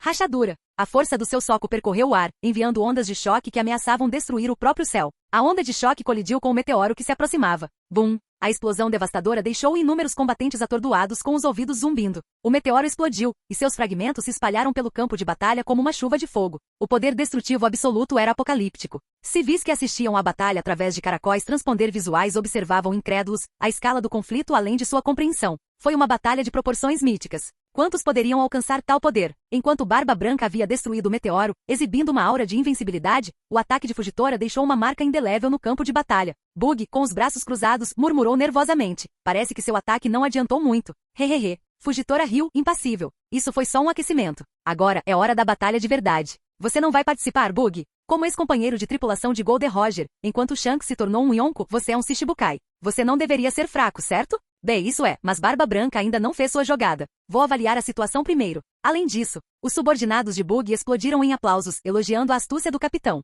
Ele estava esperando a ação do Barba Branca. É mesmo? Então eu vou primeiro. Com essas palavras, Fugitora desceu em direção ao campo de batalha, e sua presença provocou uma onda de inquietação entre as fileiras piratas. Marco e Josu, que guardavam Barba Branca, trocaram olhares preocupados, preparando-se para despachar forças para enfrentá-lo. A força dos fuzileiros navais era avassaladora. Mesmo sem a participação de Zei e Garp, o poder combinado de Aokiji, Kizaru, Akainu, Fugitora e Sengoku representava 5 combatentes de nível almirante. Do lado do Barba Branca, apenas Marco e Josu conseguiram se defender temporariamente contra um almirante. Resta saber se Vista e os outros comandantes conseguiriam resistir a um almirante. O que está acontecendo? O chão está tremendo. É o candidato ao almirante Gion. Gion, também conhecida como Momozagi, liberou seu poder, fazendo a terra tremer violentamente. Ao contrário das vibrações de Barba Branca, as dela eram sutis, desorientadoras e difíceis de suportar. Ai meu Deus! Gion-chan também tem uma Akuma no Mi? Parece bem apropriado para ela, Kizaru disse lentamente, com a voz carregada de insinuações. Com essa demonstração, o status de Gion como candidata a almirante foi consolidado. Ela ergueu sua katana a Kimpika.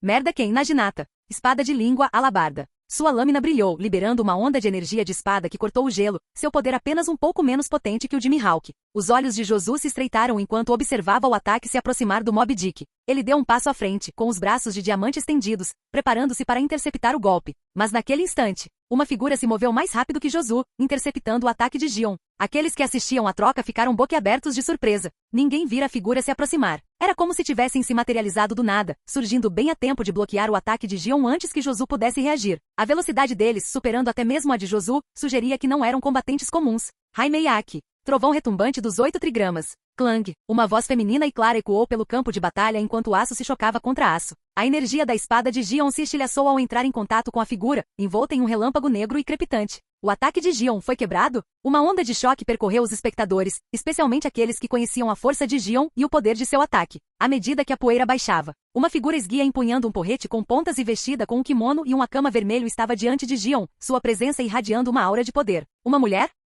A surpresa se transformou em espanto. Ninguém esperava que a figura que bloqueou o ataque de Gion sem esforço algum fosse uma jovem mulher. Apesar de sua aparência delicada, ela exalava uma aura inegável de dominância. Aokiji, Kizaru, Sengoku, Garp e os outros a encaravam, incrédulos. Seu traje e estilo de luta. Os olhos de Gion se arregalaram ao reconhecer a mulher à sua frente. Ela não esperava encontrar outra guerreira de tal calibre naquele vasto oceano. Quem é você? Capítulo 158. Quem é ela? Inicialmente, todos ficaram surpresos ao descobrir que a pessoa que bloqueou a energia da espada de Momozagi era uma mulher. Após essa surpresa, surgiu uma intensa curiosidade sobre a identidade da jovem. Mulheres poderosas existiam naquele vasto oceano, mas eram raras. A Imperatriz Hancock, por exemplo, talvez não rivalizasse com a força de um almirante da marinha, mas sua fama era inegável. A jovem diante delas acabará de demonstrar um poder comparável. Ela possuía a força necessária para causar um impacto significativo neste campo de batalha. Uma mulher com esse poder não deveria ser uma entidade desconhecida neste mundo. No entanto, ninguém a reconheceu. A misteriosa recém-chegada era Yamato, filho de Kaido. Yamato permaneceu calmamente em meio ao caos, com seus longos e brilhantes cabelos prateados dançando ao vento, uma figura etérea aparentemente intocada pela carnificina que a cercava. Ei, quem é você? O aparecimento repentino de Yamato e o confronto com Momozagi, um aumento significativo nas forças de Barba Branca, chamaram a atenção de todos os presentes. Filho de Kaido, Yamato, ela declarou sua voz clara e ressonante, ecoando pelo campo de batalha. Ela e Momozagi se entreolharam sem ceder. Seus olhares penetrantes revelavam um toque de respeito mútuo. Essa garota era forte. Sério, outra potência aparece do nada. Piratas do Barba Branca. E ela diz ser filho do Kaido? Ela não é uma mulher, resmungou Kizaru, observando a situação com desgosto. Eles pesquisaram exaustivamente os piratas do Barba Branca antes desta guerra, e não havia registro de uma jovem tão poderosa entre suas fileiras. Filho de Kaido. Por que todos esses filhos de criminosos estão aparecendo um atrás do outro? Murmuraram nervosamente os oficiais da marinha na plataforma de execução, imaginando se teriam tropeçado inadvertidamente em um ninho de descendentes Yonkou. Tanto Barba Branca quanto Big Mom tinham filhos, mas Barba Branca tratava sua tripulação como família. Qualquer um que os machucasse enfrentaria sua ira. Big Mom, por outro lado, tratava seus filhos como ferramentas, descartando-os prontamente. Eles não vinham resgatá-la. Agora até Kaido tinha um filho. Considerando o estilo de luta similar e os chifres reveladores em sua cabeça, um símbolo de sua linhagem, não havia dúvidas. Além disso, o título de filho de Kaido não tinha mais peso, já que toda a sua tripulação Yonkou havia sido exterminada por aquele demônio. Estrondo. O som agudo do aço ecoou pelo campo de batalha quando a clava com pontas de Yamato colidiu com a katana de Momozagi. Suas figuras se desfocaram, movendo-se com uma velocidade incrível enquanto trocavam golpes. As ondas de choque de seus ataques ondulavam pelo ar, abrindo sulcos profundos no gelo. A energia da espada verde e o relâmpago negro entrelaçavam-se como dragões dançantes, o gelo sob eles se partindo sob a força de seus ataques. As fissuras profundas e irregulares cortavam a superfície congelada. Era um choque entre a precisão de um espadachim e o poder bruto de um guerreiro, uma batalha de delicadeza contra a força bruta. Ninguém interveio no duelo. Os combatentes comuns não tinham poder para interferir, enquanto as figuras mais fortes presentes optaram por permanecer à margem. Os ataques de Yamato eram pura destruição, com seu haki de armamento se aproximando do ápice da maestria. Sua força física, potencializada por sua mítica Akuma no Mi Zoan, era imensa. Sua transformação na lendária Augustino Makami, uma deusa loba capaz de respirar ar gelado. Viram só, fuzileiros? Esse é o poder do filho de Kaido. Aquele cara pode ser um pé no saco, mas a linhagem dele é inegavelmente forte. Os piratas do Barba Branca rugiram em aprovação, animados pela demonstração de poder de Yamato. Marco, lutando contra Kizaru no céu, observava com orgulho. A história em comum entre eles era um mistério para os espectadores. Enquanto isso, Akainu, com o rosto sério, observou Yamato se segurando contra Momozagi. Então desviou o olhar para Barba Branca, à distância. Seu corpo irradiava calor intenso enquanto rios de magma fluíam de seus membros. Ele lançou outro ataque devastador contra os piratas do Barba Branca. Ryuzei Kazan, vulcão meteoro. O ataque de Akainu, amplo e indiscriminado, atingiu toda a tripulação do Barba Branca, mergulhando a baía no caos. Ele avançou para a briga, com o braço transformado em um enorme punho de magma. Akainu está chegando. O medo tomou conta dos piratas do Barba Branca enquanto observavam a aproximação do almirante. Akainu, conhecido por sua crueldade e poder destrutivo, havia esmagado inúmeras tripulações piratas no Novo Mundo, o que lhe rendeu uma reputação que instilava terror nos corações de muitos. Enquanto Akainu avançava furiosamente pelo campo de batalha, uma figura avançou pela lateral, atingindo o almirante e fazendo voar pelo ar. Comandante da 3ª Divisão, Josu. Os oficiais da marinha assistiram em choque enquanto seu almirante era jogado no chão, com os olhares fixos na figura que o havia desafiado. Josu, o Homem Diamante, com seu corpo composto inteiramente de diamante, possuía capacidades defensivas incomparáveis. Nem mesmo o magma de Akainu conseguiu feri-lo. Josu, sai da minha frente. Akainu, ileso, mas enfurecido, emergiu do magma rodopiante, seu punho atingindo Josu, os dois travando uma feroz troca de golpes. Embora Josu não tenha superado Akainu em poder bruto, sua defesa impenetrável permitiu que ele resistisse aos ataques do almirante, efetivamente impedindo seu avanço. Em outro lugar no campo de batalha, Kizaru reapareceu em um clarão de luz dourada, aparentemente ileso. Ele olhou para Marco no céu, com um sorriso irônico nos lábios. Parece que você não é tão fácil de derrotar. Está tentando me derrubar diretamente, não é? Ei! Marco olhou feio para Kizaru, que então se virou para os gigantes da marinha. Unidade de gigantes, fiquem de olho nos céus também. Entendido. Rugiram os gigantescos vice-almirantes em resposta. Elevando-se sobre o campo de batalha, cada passo deles fazia o chão tremer. De repente Josu foi lançado pelo ar, colidindo com o gelo. Embora o magma não tenha conseguido derreter sua forma de diamante, o impacto ainda foi considerável. Quando Akainu se moveu para aproveitar sua vantagem, um punho de água atingiu seu lado. Karakuzagavara Seiken, soco verdadeiro de 3.000 telhas. O ataque surpresa de Jinbei interrompeu momentaneamente o avanço de Akainu. Josuo, de pé novamente, olhou para Akainu e depois para os gigantes da marinha que se aproximavam, com uma expressão sombria no rosto. A situação parecia terrível. Os piratas do Barba Branca estavam na defensiva, e suas chances de alcançar Ace pareciam diminuir a cada momento. Será que conseguiriam romper o poder combinado de Fujitora, Aokiji, Kizaru, Akainu e os 7 Shichibukais, e muito menos chegar à plataforma de execução? Mas a batalha estava longe de terminar. De repente Garp, Sengoku e Tsuru, observando a batalha de seu ponto de vista, olharam para cima, com os olhos brilhando de antecipação. Eles estão aqui? Quase no mesmo instante em que esse pensamento passou pela cabeça deles, uma nova força irrompeu no campo de batalha, abrindo caminho no caos, ignorando os piratas do Barba Branca e indo direto para a plataforma de execução. Eles não eram piratas nem eram afiliados aos piratas do Barba Branca. Eles eram um exército revolucionário. Sabó, chefe do Estado-Maior, liderou um pequeno esquadrão de revolucionários no campo de batalha, mudando o rumo da guerra. Esses pirralhos são o exército revolucionário? Barba Branca, observando do convés do Moby Dick, virou-se para os recém-chegados com uma expressão de curiosidade no rosto. Marco, igualmente perplexo, comentou: aquele ali parece ser o segundo em comando do exército revolucionário. Por que ele está aqui? O objetivo dele parece ser resgatar Ace também. Talvez ele seja um amigo? Um amigo do Ace, hein? Gurarara. Nada mal. Barba Branca riu, aprovando qualquer um que esteja lutando contra o governo mundial pelo bem do Ace. Mas naquele momento resgatar Ace era a única coisa que importava. Palavras eram desnecessárias. Neste campo de batalha havia apenas 2 lados, aqueles que queriam salvar Ace e aqueles que estavam em seu caminho. A chegada de Sabó e do exército revolucionário lançou a batalha em uma desordem ainda maior. Os fuzileiros navais ficaram abalados, e até o rosto de Sengoku se escureceu de preocupação. O exército revolucionário também? Por quê? Ao lado de Sengoku, Ace e Garp olhavam incrédulos com os olhos fixos em Sabó que se aproximava. Impossível. Não pode ser. Você? Sabó encontrou o olhar de Ace do outro lado do campo de batalha, oferecendo um sorriso caloroso. Palavras eram desnecessárias. Sua presença dizia muito. Ace, estou aqui para salvar você. Exército revolucionário. Fujitora, que estava se preparando para enfrentar os piratas do Barba Branca, franziu a testa e se teletransportou para interceptar o esquadrão de Sabó, com seu Shikomizui bloqueando o caminho deles. Sabó, após estudar os relatórios de inteligência dos fuzileiros navais, reconheceu Fujitora. Shichibukai, Fujitora Isho. Você está ciente da sua posição? Perguntou Fujitora com a voz grave e ressonante. Ajudando piratas no ataque ao quartel-general da Marinha? Isso é obra do exército revolucionário? Receio que isso não tenha nada a ver com o exército revolucionário. Só estou aqui para salvar alguém. Sabó brandiu seu cachimbo com um olhar sério. Você se importaria de se afastar? Eu não posso. O rosto de Fujitora ficou sério. Sem mais palavras, ele entrou em combate com Sabó. Sabó, embora não chegasse ao nível de Fujitora, possuía uma força quase de almirante, o suficiente para se defender do Shichibukai, pelo menos por um tempo. Punho de garra de dragão. Lâmina da gravidade. Tigre feroz. Bum, bum. Seus ataques se chocaram, e o campo de batalha ecoou com os sons de um dragão rugindo e de um tigre feroz. Acredito que você esteja sozinho agora? Mihawk, vendo Josuo ocupado, virou-se para Barba Branca e desferiu outro golpe verde, seu Yoru, assobiando no ar. Mas mais uma vez, seu ataque foi interceptado. O golpe, embora poderoso o suficiente para rasgar o gelo e lançar uma nuvem de neve rodopiante no ar, dissipou-se com o impacto.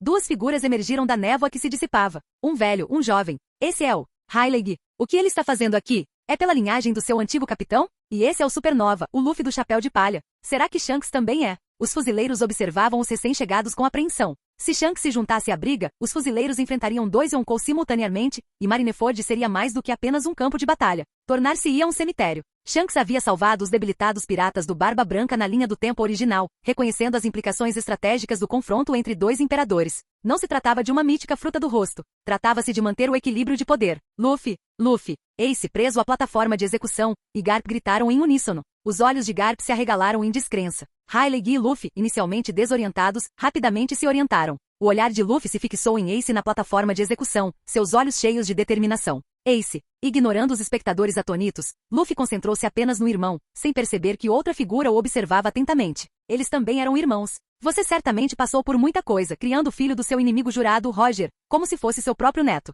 Não posso julgar se é certo ou errado, mas lhe darei um final digno. Longe do caos do campo de batalha, Ian fechou os olhos, ponderando a questão da culpa herdada. Era uma questão complexa, sem respostas fáceis. Neste mundo, muitos acreditavam que a linhagem determinava o destino. Ace nasceu em pecado. Assim como Luffy, Ace era impulsivo. Ian tentou moderar a imprudência de Ace, mas sem sucesso. Embora ele também agisse por instinto, era porque desprezava planejamento cuidadoso, preferindo avançar e deixar que seus punhos falassem por si. Os dois eram fundamentalmente diferentes. Apesar dos esforços, os piratas do Barba Branca permaneceram na defensiva. Marco, Josu e Sabó conseguiram se defender contra Kizaru, Akainu e Fujitora, mas a derrota era inevitável. Aokiji, Kuma, Hancock e os outros Shichibukais ainda não haviam se juntado à briga. Mihawk estava ocupado com Hyleg, e Barba Branca enfrentou Garp e Sengoku. Ian ergueu a cabeça lentamente. A luz do sol banhava seu rosto pálido e seus olhos verdes escuros, desprovidos de emoção. À sua frente, erguia-se a imponente headline com o cume envolto em nuvens. Essa imponente barreira natural que dividia o mundo em dois também abrigava os Tenryubito, os verdadeiros culpados de 8 séculos de crime e opressão. O governo mundial. Maria Geoise. Capítulo 159. Terra Santa de Mary Geoise. Um vento desolado varreu a terra vermelha, levantando um redemoinho de poeira carmesim. Um alarme estridente ecoou pelo ar, ecoando implacavelmente. Gorosei. O demônio alado negro chegou. A visão do arquipélago flutuante a vários quilômetros de distância deixou Mary Geoise em frenesi. Os guardas gritavam aterrorizados, suas vozes se sobrepondo em uma cacofonia de medo. Em instantes, um vórtice espacial em espiral surgiu perto do portão principal de Mary Geoise. As vozes de Gorosei. As autoridades supremas do governo mundial emanavam de dentro. O ancião de terno azul escuro, com cabelos e barba brancos como a neve, surgiu primeiro, seguido pelo ancião de terno preto e, finalmente, o ancião de cabelos aristocráticos cacheados. Acalmem-se. Não precisam se alarmar. Não é surpresa que aquele monstro tenha aparecido. Fizemos preparativos completos, disse São Topman, levantando a mão. O vórtice espacial se fechou lentamente, revelando sua Akuma no Mi, uma Akuma no Mi do tipo espacial, ainda mais rara que uma zoomítica. Desta vez, ele não escapará, ferveu o ancião de terno azul escuro, com a voz carregada de intenção assassina. De fato, Jai Garcia Saturn sorriu confiantemente.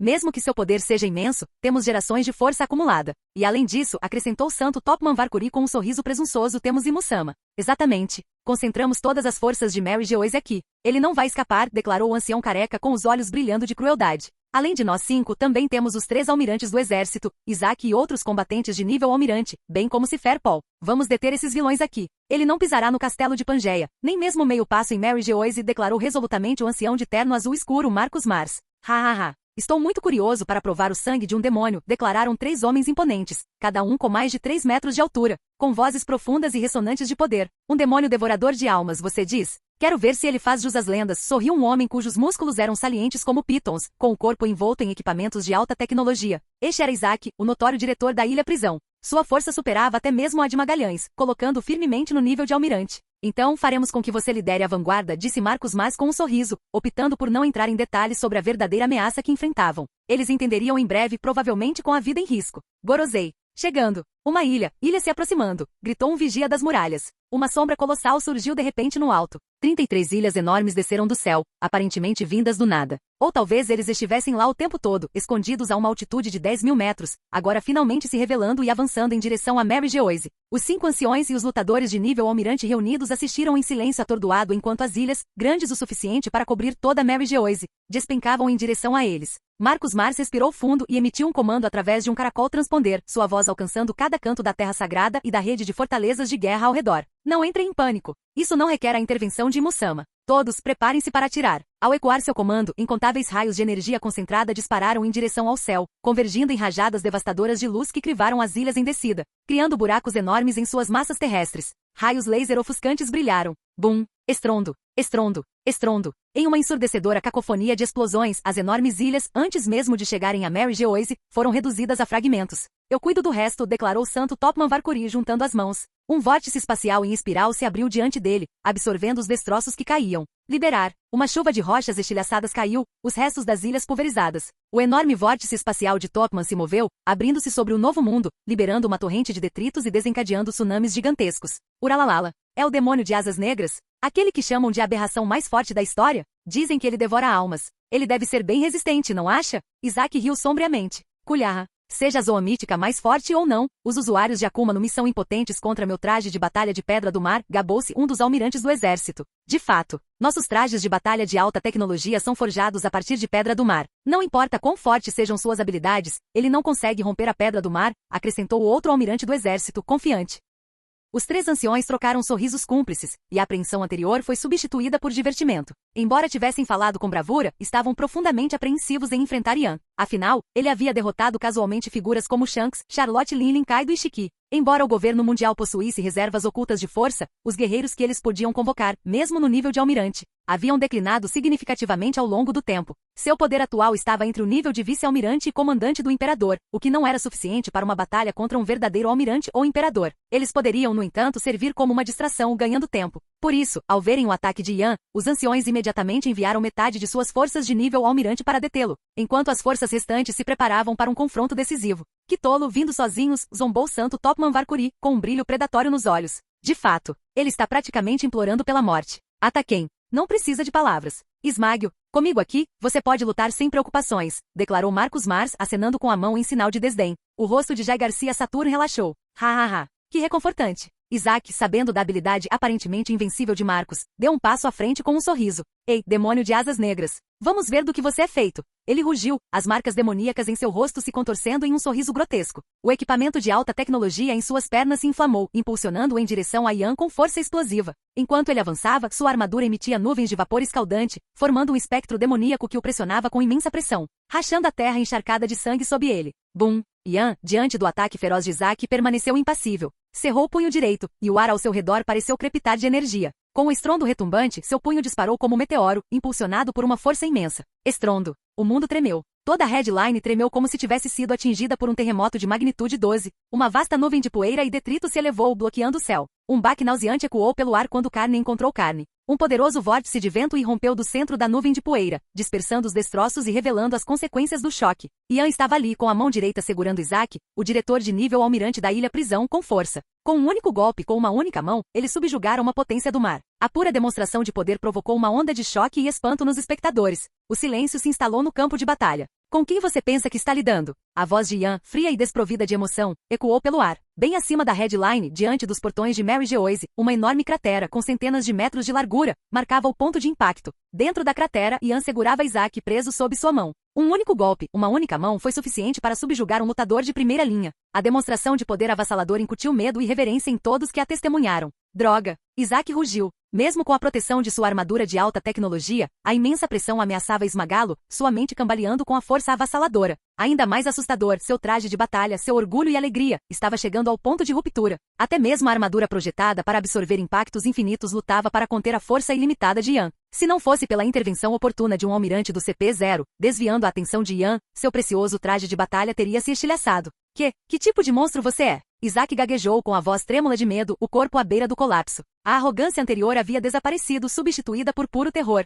O título de diabo não é conquistado levianamente. Ian sorriu e chutou Isaac, fazendo-o voar como um projétil, colidindo com a parede de Mary Geoise. Ele se lembrou de Isaac. Na linha do tempo original, ele havia sido recrutado junto com Fugitora 2 anos após a Guerra das Cúpulas. Ali ele havia sido convocado cedo, servindo como guardião por um bom tempo. Só havia uma explicação. Isaac simplesmente escolheu o lado errado. E por isso, Ian poupou sua vida. Algo está errado. Terrivelmente errado, murmurou Marcos Mars com os olhos fixos em Ian, o rosto uma máscara de descrença e apreensão. Ele ignorou Isaac que gemia, enterrado sob os escombros.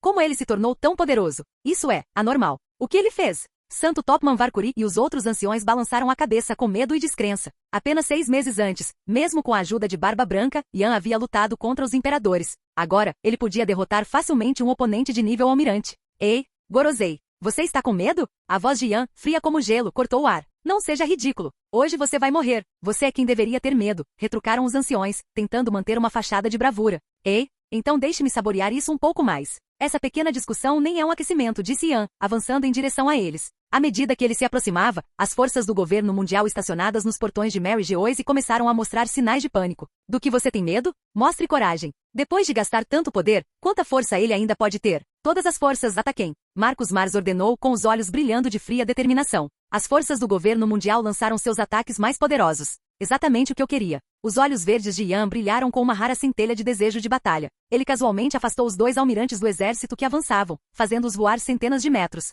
Em poucos instantes, porém, eles retornaram, suas auras ainda fortes, seus trajes de batalha de pedra do mar intactos, tendo absorvido e dissipado a força de seus golpes. É só isso que você tem, demônio de asas negras? Que decepção provocaram, sorrindo como se tivessem descoberto seu poder. A confiança deles vinha de sua armadura aparentemente invencível. Pedra do mar, você disse? Deixe-me mostrar como lidar com isso. Enquanto Ian falava, uma onda aterrorizante de energia da espada irrompeu, cortando o próprio céu como se estivesse abrindo uma ferida. Seu dedo indicador, que havia se transformado momentaneamente em uma lâmina, voltou ao normal. Ele nem se preocupou em sacar suas Zanpakutou utilizando, em vez disso, o poder da fruta disse do Senhor que ele havia absorvido há muito tempo. O quê? Os 2 almirantes do exército, sentindo o poder avassalador que emanava de Ian, tiveram sua confiança anterior abalada, substituída por um terror absoluto. Cada célula de seus corpos gritava perigo. Seus idiotas! Desviem! Marcos mais rugiu em advertência. Tarde demais. Um geyser de sangue rompeu, alcançando 10 metros de altura. Os trajes de batalha de pedra do mar dos 2 almirantes do exército foram cortados ao meio, seus corpos endurecidos, reforçados com Buzu Shokuno Aki,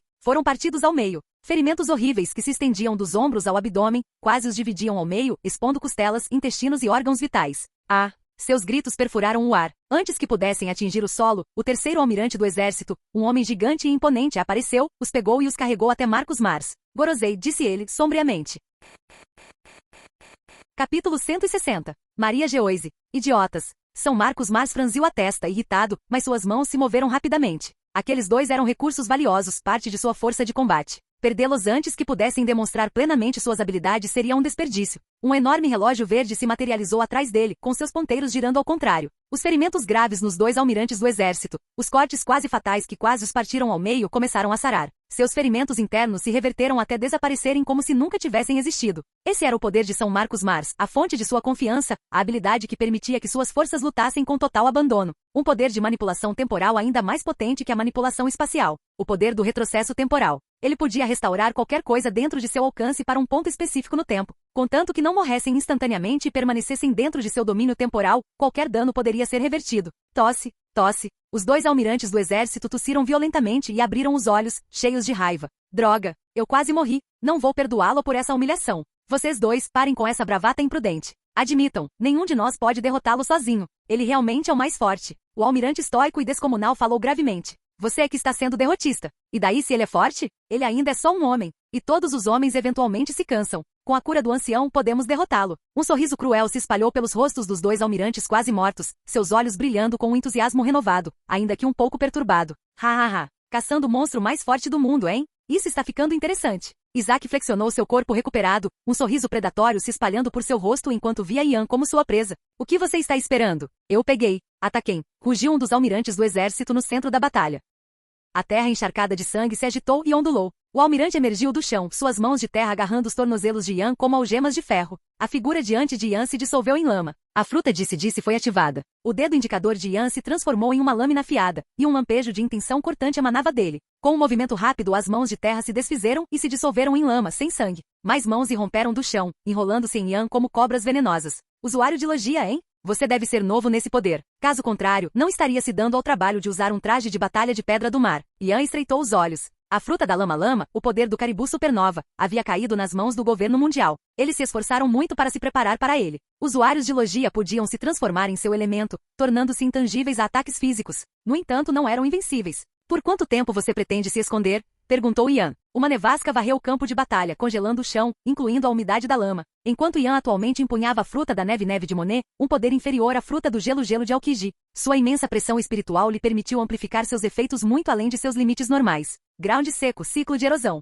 O fruto areia do crocodile se manifestou, transformando o solo congelado em areia rodopiante. Com um rugido ensurdecedor, a terra rachou e se partiu. A areia se fundiu em rocha sólida, abrigando um cadáver ressecado. Tosse. O almirante do exército tossiu dolorosamente, seu corpo exalando um odor de decomposição enquanto era forçado a sair da terra. Ele tossiu sangue negro, com o rosto sombrio e coberto de poeira. Para impedir que São Marcos recuperasse seus ferimentos, ele ativou sua fruta bomba-bomba, apertando fortemente sua mão. A rocha ao redor dele explodiu em areia enquanto ele morria, sua alma instantaneamente devorada por Ian, alimentando sua fusão de modelo. Ele tentou resistir, mas a pressão espiritual avassaladora de Ian esmagou sua vontade. Kof, você chama isso de peguei ele. Isaac tossiu sangue, encarando a cena. Aquele desgraçado, ele é um monstro. Os outros dois almirantes que escaparam por pouco da morte, não tinham mais ilusões de superioridade. Restavam apenas o choque e o medo. Permita-me. Outro almirante deu um passo à frente, parando a cerca de 100 metros de Ian. Ele bateu as mãos no chão. Num clarão de luz verde, seu corpo começou a se transformar, crescendo exponencialmente, suas pernas se fundindo com a terra. Em instantes, ele se transformou numa árvore imponente.